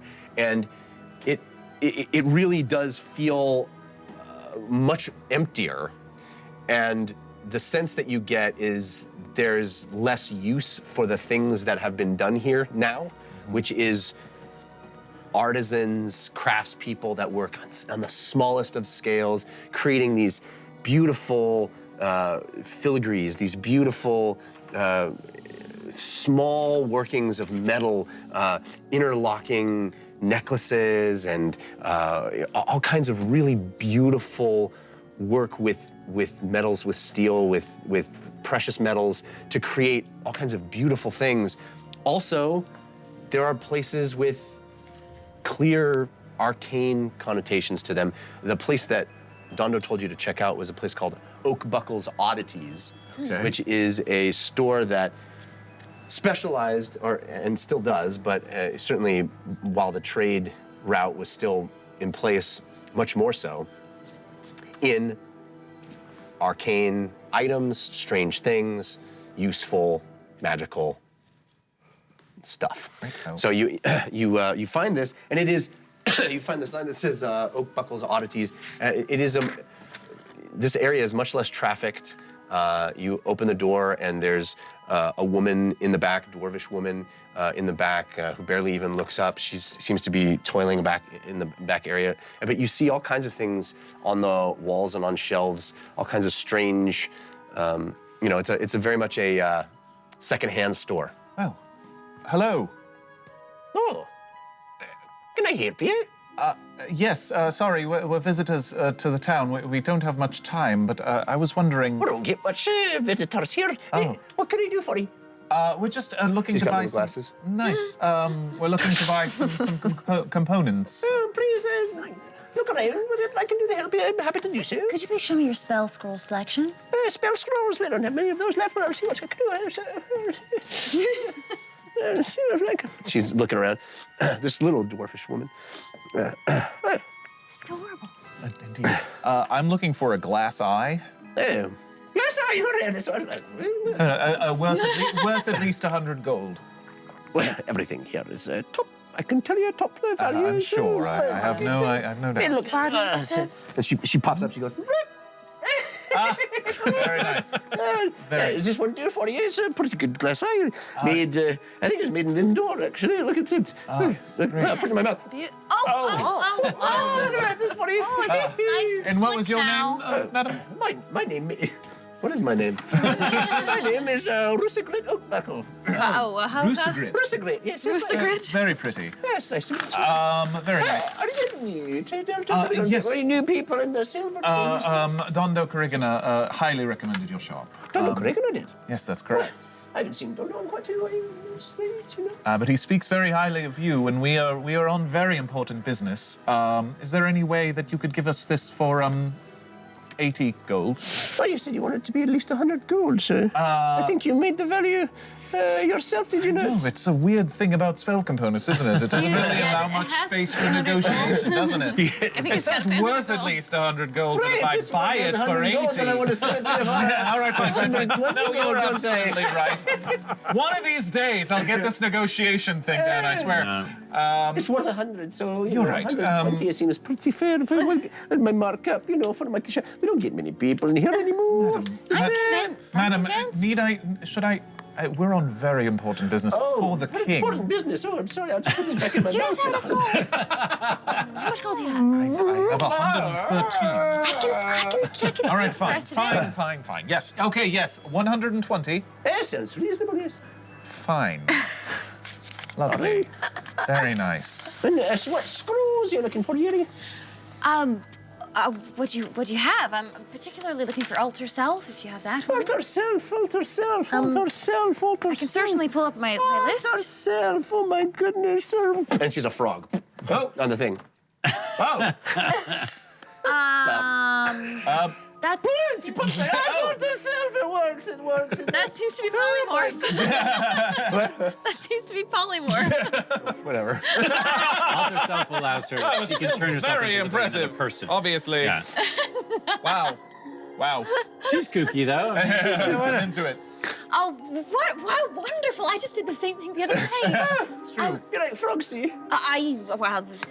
Yes. I get confused sometimes. Maybe I got the last spell on the scroll. Oh, guess what? We're all at the altar self. Take that. All we got is polymorph. I'm sorry. That's too bad. I know. You know what, though? I got a second eye if you want a second eye. Look. Oh no! Any What scrolls do you have? I didn't make a list. I didn't make a list either. Didn't know you were coming here. Any healing potions? Any potions of any kind? Sure, I got healing potions. Maybe a heat metal. Heat metal? Heat metal. Yeah. Oh, we do that all the time in Dalto Thum. We don't need potions for that. Well, unfortunately, I on a don't rush. have We're scrolls. in a rush, dear. What about I got a list of things that I can buy. Where can I find it? anything like a ring of defense or Ring of anything? defense? Oh, we got rings. That's what we do have here. Yes, right. We got rings. Look, rings. Carpet of flying? Let me see if I can find the ring of defense. Really want a carpet of flying? Punch me in the face! What? Punch me in the face! All right. Oh, no, you didn't have to know because I got this ring of defense. Great. A ring of Brilliant. defense. How much for the ring of defense? Oh, how much is a ring of defense? How much is a ring of defense? I don't even know if we have Oh enough. my god. No, whatever it is, it's that plus 20%. Why didn't I make a list of spells I want? Perhaps we can work this out later. All right, yes. Meanwhile, Thank you, I'll go and madam. Sev are like getting war paint, and clearing camouflage. Going great. Fur, You guys are gonna come back and we're like not there. And you're I like, got oh my my glass god, we're eye. like, right. putting on like dark clothes. I got my glass eye that takes care of our. Charm takes care of our. monster? No, we've got that. Don't worry. I think Charm we're. monster? Yeah, I think we're. Moving on. I want a scroll. I have gold to spend. We'll give Jeff time later. Yeah. All right. You got to warn me next time you're coming to the city. I didn't know either. All right. Is that going to be do it for you? Yes, I that'll be enough. suppose so. Thank you so much. You guys. I'll split it with you. We'll figure out a split. 60. We'll figure out a split Yeah. for you to buy. Okay. Okay. Don't you? All right. Don't you? We'll figure out a split. 16, you do 60. Thank you. Yeah. Thank you. So, you have had your little excursion. Yes, yeah. To the Silver rushing Vein, back, and yes. back you go to the to Dondo's residence, and you guys have been preparing as well, right? I was half joking, but I actually think that's probably what Yep. Uggo and Siv would be doing because we've probably both done this before. Ramboing up. Yeah. Yeah. Yeah, essentially Ramboing Yep. up. Yeah. Okay. And I'll be explaining to Fahima on the way back. So there's a spell that if we're within a mile of something, we can see where it is. We can put sort of a seeing device there. I love it. That's so on brand for you too. Oh, thanks. So- That's very nice. Also, Lily, you have been spending time with Hamrian and Donk, who are giving you a real rundown of the lay of the land and trying to explain the ins and outs of how the mountain is shaped and Works. Where the orcs might be. Yeah. Okay. Could we make a crude map? Are they coming with us? I don't think they want to come with you at all. So can we make like just a crude map of like the general area Yes. and this is the direction? and- Exactly. Okay, great. Yeah, they're being as clear as they can, and Dondo is helping as well about what they've heard before they abandoned their post in the army, and Dondo filling that out with information that they've kind of had at a higher level of the court, the king's court, and the advisors knowing what's going on, and they've sort of pinpointed where they think certain areas are, and scouts have gotten pretty close, but no one has actually seen the cannon up close because it is considered so dangerous to move in those circles. Sure. So. Is there anything that the scouts have discovered that we should be aware of? I told you that there's magics and there's quite a few powerful orcs there. Yeah, we're scared. At least, Okay. Duncan and I were. Well, we'll be scared too. But I hope you're not. I trust you. I never thought I'd trust people that hang out with an orc, but I do. I trust you. Guess what? You hang out with an orc now too. And That's he hangs true, I out with dwarves. Oh, I'm friends with an orc. Yeah. Oh, I don't know. My father would think that was a good thing or not. Well, Friends? Hmm? We are friends? Well, you're just painting yourself. Are you sure?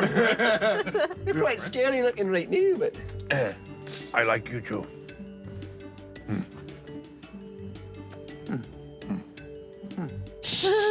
Well, Great. all right. So what are we doing?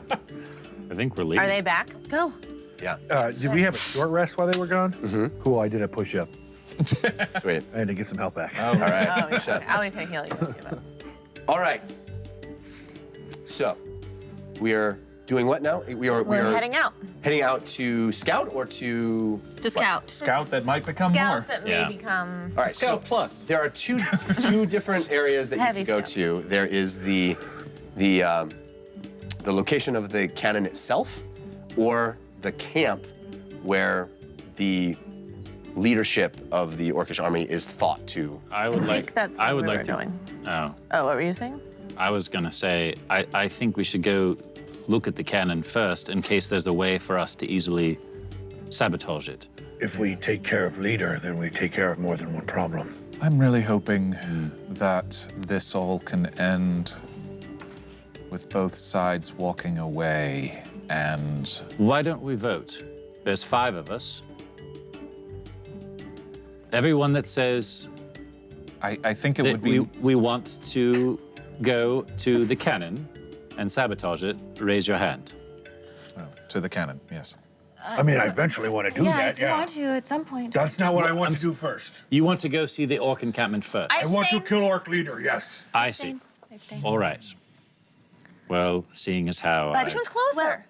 Based on the map, can we see where the encampment is based on to the cannon? It's where they estimate it to be, and there are. But I mean, do we hit one first and then the other, or are Not they going to make very that easy separate? for you. It's a real decision.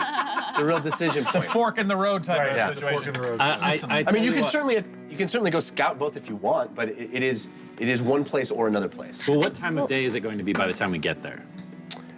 It'll be late in the day if you go right now. As in dark? No, not quite. No, it'll be 3, 4 o'clock. Lily, I will take Lily.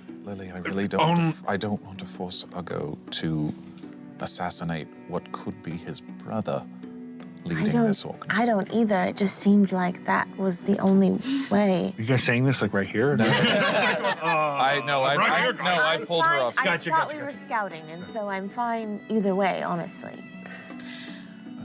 All right, I take it back. I'm not going to abstain. I choose the orc camp. All right, fine. That's 3 Well, for the I orc would camp. also say that cannon is probably better at night when no one is firing it. Right. Sure. Fine. Maybe we can just say we're not going to rush into battle. I think you will find that in war, Lily. Often the battle rushes at you. Since we're going to get there in the evening, then the cannon makes sense, doesn't it? No, he said 3, 4 o'clock, which gives us another like 2 hours of daylight. To go to the cannon. Right. So Right. we go to captain, Yes. we kill him, then go to cannon, No, I blow it won't. up. It's just a scout. Just looking. Scout, perhaps kill him if cannot Right. scout. Right. And then we'll go to the cannon. And blow we'll- it up. And yes, because if it's night and it's not being used, that might work. Sure. We could always go to cannon first and turn it on to orc camp. That's one of my ideas, but it's all right. Then Still let's need do to it. survey the numbers.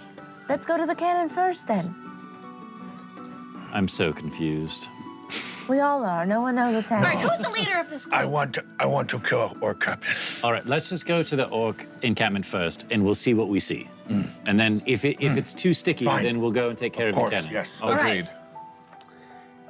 Okay.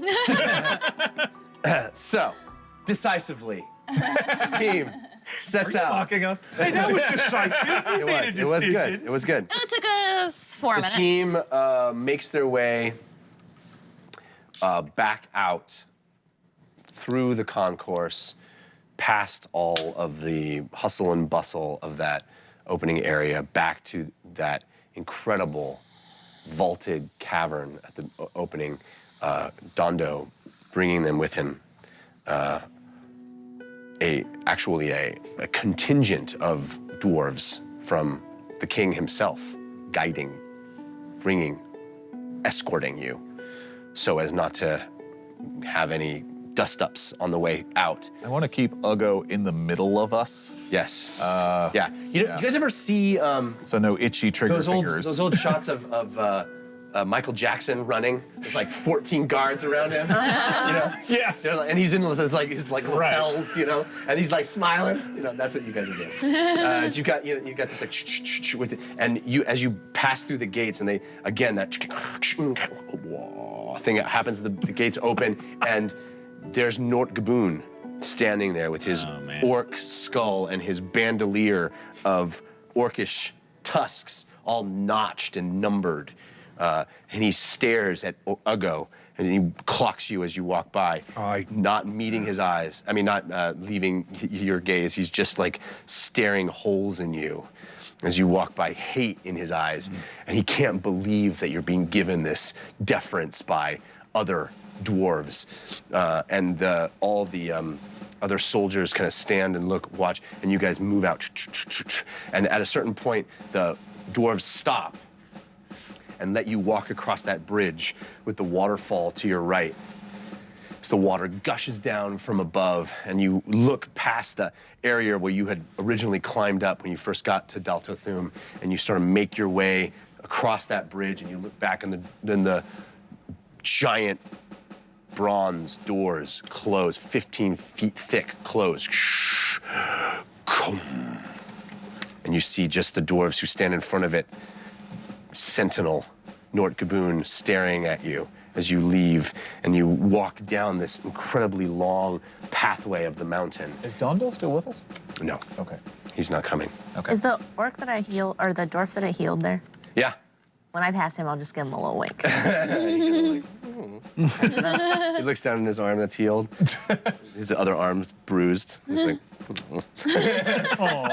And another day, he hurt himself on rocks again. They're all self-inflicted wounds. He's just clumsy. He's just really bad at Climbing rocks. Moving. So you guys move down the mountain and around, and you're kind of hugging the outskirts of this incredible rock face that reaches up toward the sky on a large, wider pathway. As you had come up to Dalto Thum, originally you had been on this very precarious little walking pathway that wasn't even really a pathway. It was just cut into the side of the mountain. This is the main way that had been used for centuries for all kinds of travel and merchants and trade to go through here. So it's wide and it's accommodating, and you walk down the center of it. It's just, huge pathway on either side of you, and you hear echoing through the mountains, across the treetops, the sounds of war, battle.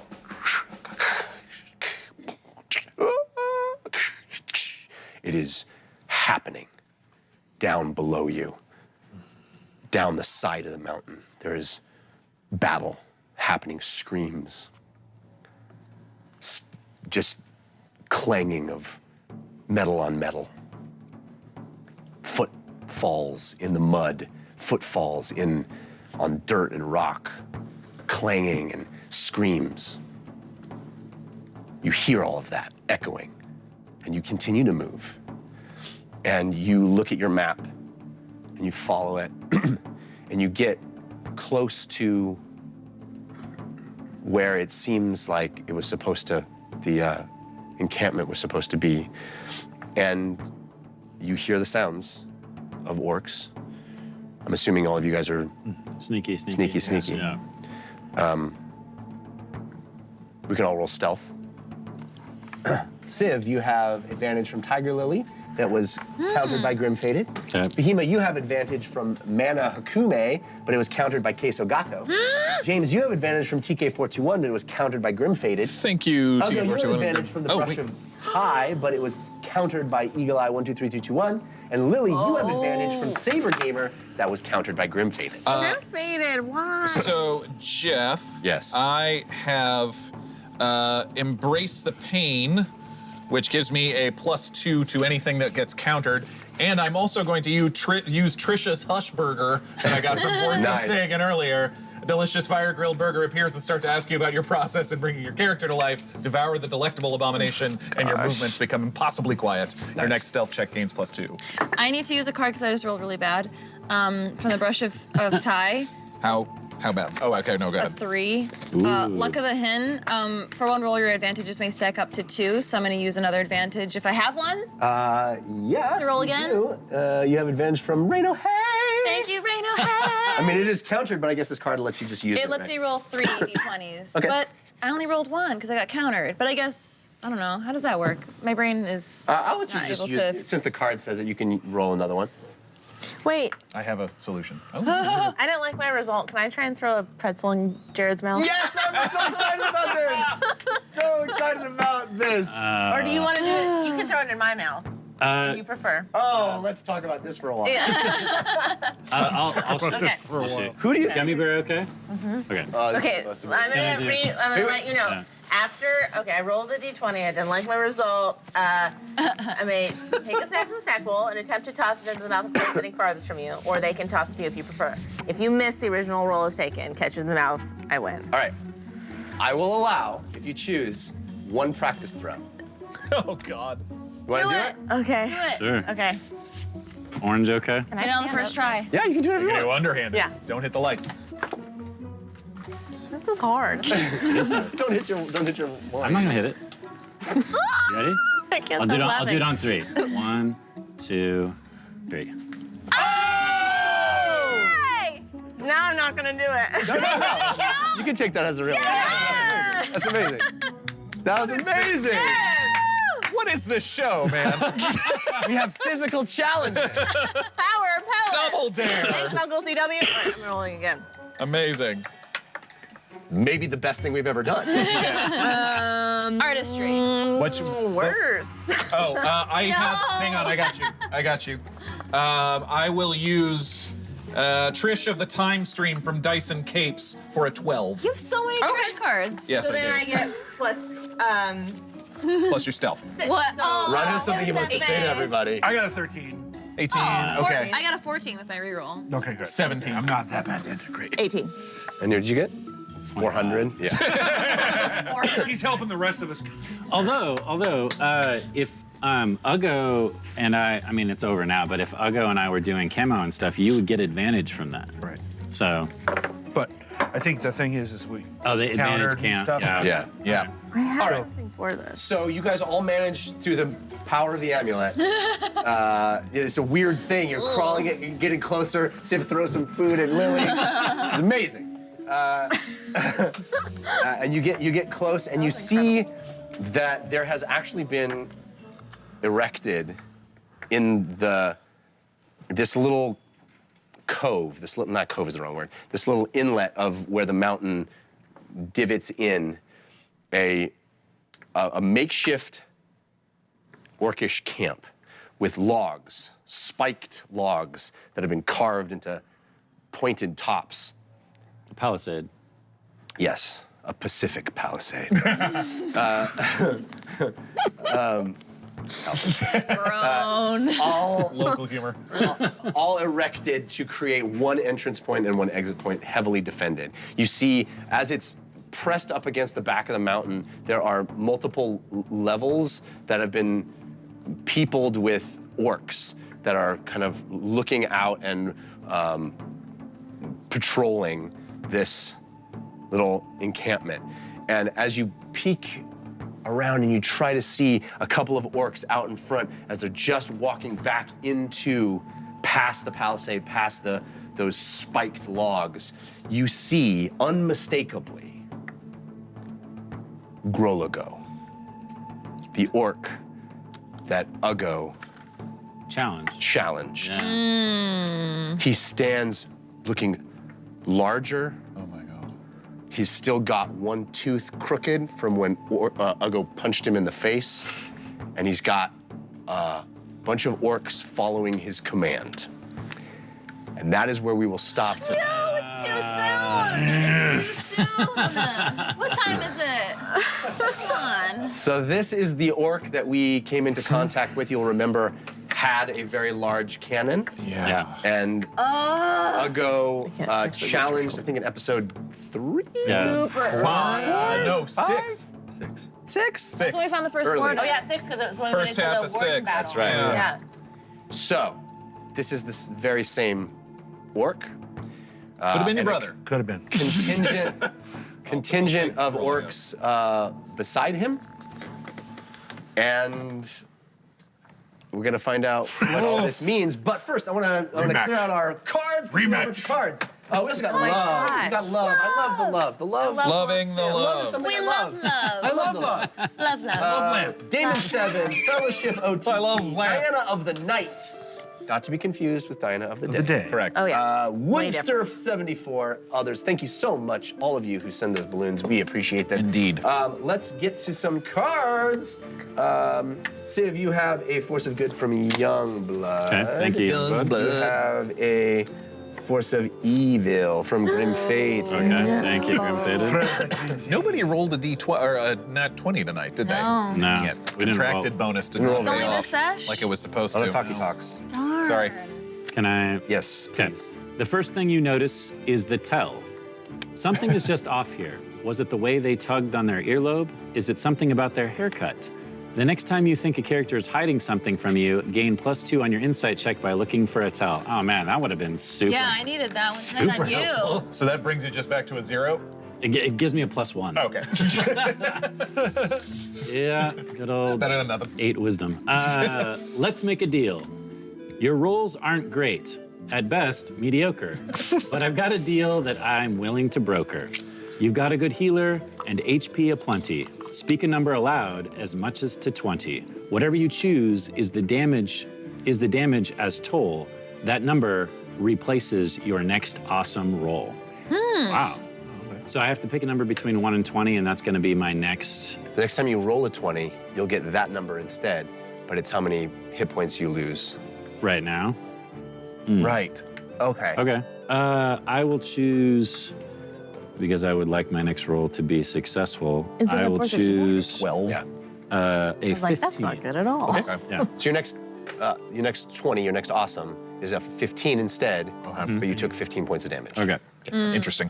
All right, James, you have 2 cards. Oh my goodness. A Force of Good from Youngblood. Thank Force you. of Evil from Grim Fated. Thank you, Youngblood and Faded. Here we go. The Force of Good, the Shepherd's Caravan. Viewer submitted. This card can be used to grant its holder the effects of a scrying spell that can only be used to target Lily's mother, Margaret Dumblestock, with automatic success. How appropriate. Aw, Just spying on your mom. weird. Yeah, a little weird. little weird. What are you doing, spying on your mom? Force of Evil, Ethereal Echo. Viewer submitted. Oh, do not say aloud until it happens. Uh-oh. Uh-oh. Okay. Occur. Interesting. Occur. Interesting. All right, all good? Are you done? I am done, yes. I'll go. You have a Force of Evil from TK421, a Force of Evil from Grim Fated, and a Whoa. Force of Good from Youngblood. Wow. Well, TK421, I know where you are now. In the doghouse. Okay, left your post. And the good was from Youngblood. Youngblood. Thank you, Youngblood. Appreciate ya. All right, I'll do the best for last. So, the first Force of Evil, Minor Illusion of Disadvantage. This card triggers the next time you make a skill check or attack roll with advantage. You imagine multiple ways to fail at what you're doing and become momentarily frightened. Instead of rolling a d20, roll 4d10 and add the 2 lowest values as your roll. You do not remain frightened after the roll. Huh. That's great. Second force of evil, red thistle's red cheeks. Your attempt at honeyed words have soured. Your next charisma check has a -5. Yikes. And whoever you're talking to probably thinks you're in love with them now. My next charisma check is a -15. No joke. Wow. Good Can't We're gonna wait. walk up to those orcs and be like, I'm gonna be like, Throw up he on loves me. he loves me. I think he's into me. All right, and so finally, our good one, toss a coin to your bard. Hey. After Lily sings her next song, the party feels inspired and moved by her performance. Any party member who contributes 10 gold to Lily gains 5 temporary hit points, which lasts through the next combat. If every party member contributes, Lily also gains the effect. Yeah. Give me your money. Thank you, Grim Faded, Hey, Lily. Youngblood. All right, we also got a roll for evil, and I rolled a 2. This is from Queso Gato. Queso Gato. Seriously? And all the candles are lit. Goodness. And I rolled a 5. So this is from the community. Thank community. Oh, look at that. All right. All right. Misfortune comes in threes. At the start of the next oh my God, please. At the start of the next combat, roll 2d6. Every party member will take that damage. Ouch. After rolling, you may decide to discard this Force of Evil and not take the damage in exchange for 2 new Force of Evil cards. What's worse, the devil you know or the devil you don't? Wait. So you can Definitely the take, devil you you- can take, we can all take 2d6, or she can get rid of it, but then she gets 2 forces of evil. Oh, The gosh. devil you know is always better than Yeah. But you get to see the roll first. I would That's take, good. Yeah, I would take the 2d6. Yeah, Yeah, probably. because these evils are pretty bad. Okay, I Yeah, have the blip from the candles. Your hands blink and shimmer as if you vanished for a second. The world around you hesitates and freezes. No one but you is sure what happened or whether anything happened at all. Play this card to exploit the blip and take an extra action on one of your turns. Cool. Very cool. All right, and finally, I have one from Grim Fated, which is a force of good. Aww. DM, force of good. This is submitted by a viewer. It says, "Easy, you say?" This card allows Jeff to block the use of any single force of good card by a player. Oh. The force of good returns to the player's hand. Oh, so we can use it again? It's just a It's boomerang. blocked? It's just Yikes. bounce back. Yes. Okay. Oh, you already did that to me I'm once rubber in today. the loop. So, that's it for this episode. We have a war that we are now participating in, ladies and gentlemen. So we're gonna need you back here next week to find out how this all plays out. Thank you so much for all of your support. Your unending support is just incredible, a little overwhelming. It's amazing. Thank you all. Thanks to all the folks in the Discord, and thanks to everybody that tuned in for the first time live. This is amazing. I can't wait till next week. It's gonna be exciting. I think we're gonna finally get some fighting. combat. Maybe, I don't know. You guys get away with not. I'm ready to fight. I was though. gonna say, I ready. think there's some people right now that are wanting to, not me. Not you. Yeah. No, yeah. I do. Chomping at the bit. Well, I can't wait till next week. Until then, humankind, be both. Night, everybody. Goodbye, goodbye.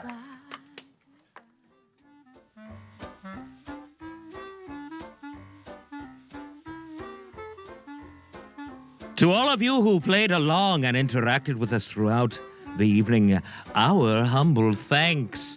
Dance it up there, Milo. Give him a good soft shoe, eh? And thank you to everyone that shared our adventure. And my respected thanks to Lumbee Bronzarm. I am Robin Nicole, ages 13, Kamikaze Reaper. Midnight Greninja, the unnamed user. Beekeeper. I'm pretty sure I said that wrong. Dude the Man, Mika Obliquo. Fuzz58, Nick O. Kai Book. The Bar Steward, Omega Deather. Who else? Elliot.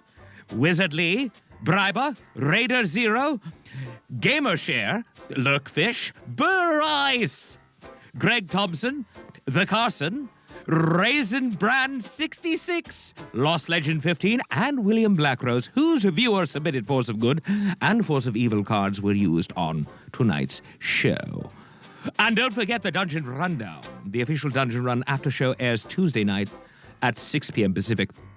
Our host, Trisha Hirschberger, sits down with the cast of the show and talks all things Dungeon Run, from community questions and episode recaps to theories and all the fan art your mortal brains can fathom. The Dungeon Rundown airs right here on caffeine.tv/The Dungeon Run. Make sure to follow the channel to get live notifications.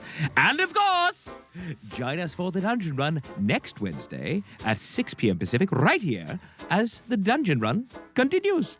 Until next week, may the dice roll in your favor.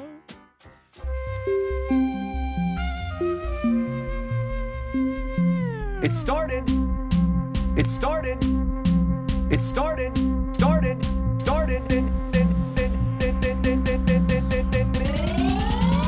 As a simple dungeon run.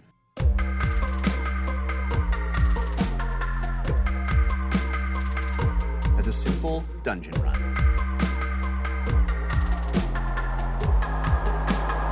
Let the dice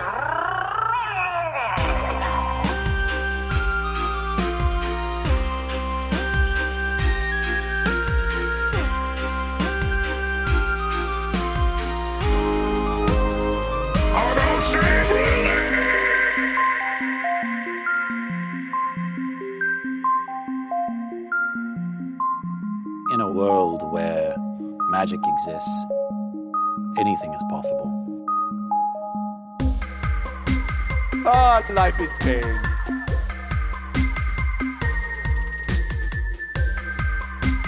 Ah, life is pain. Pain, pain, pain, pain, pain. Meep, I love you. Come back to me. Meep. Meep.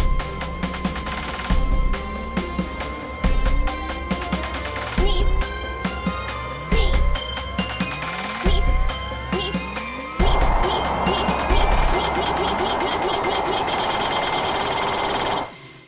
Meep.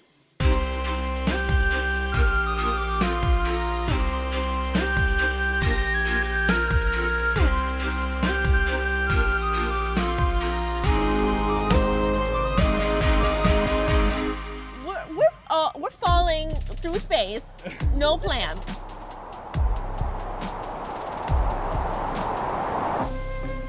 The island of Bingle is safe once again.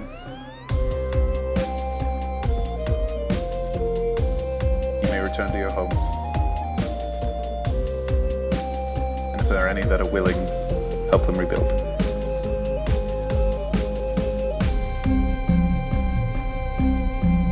Humankind. Be both.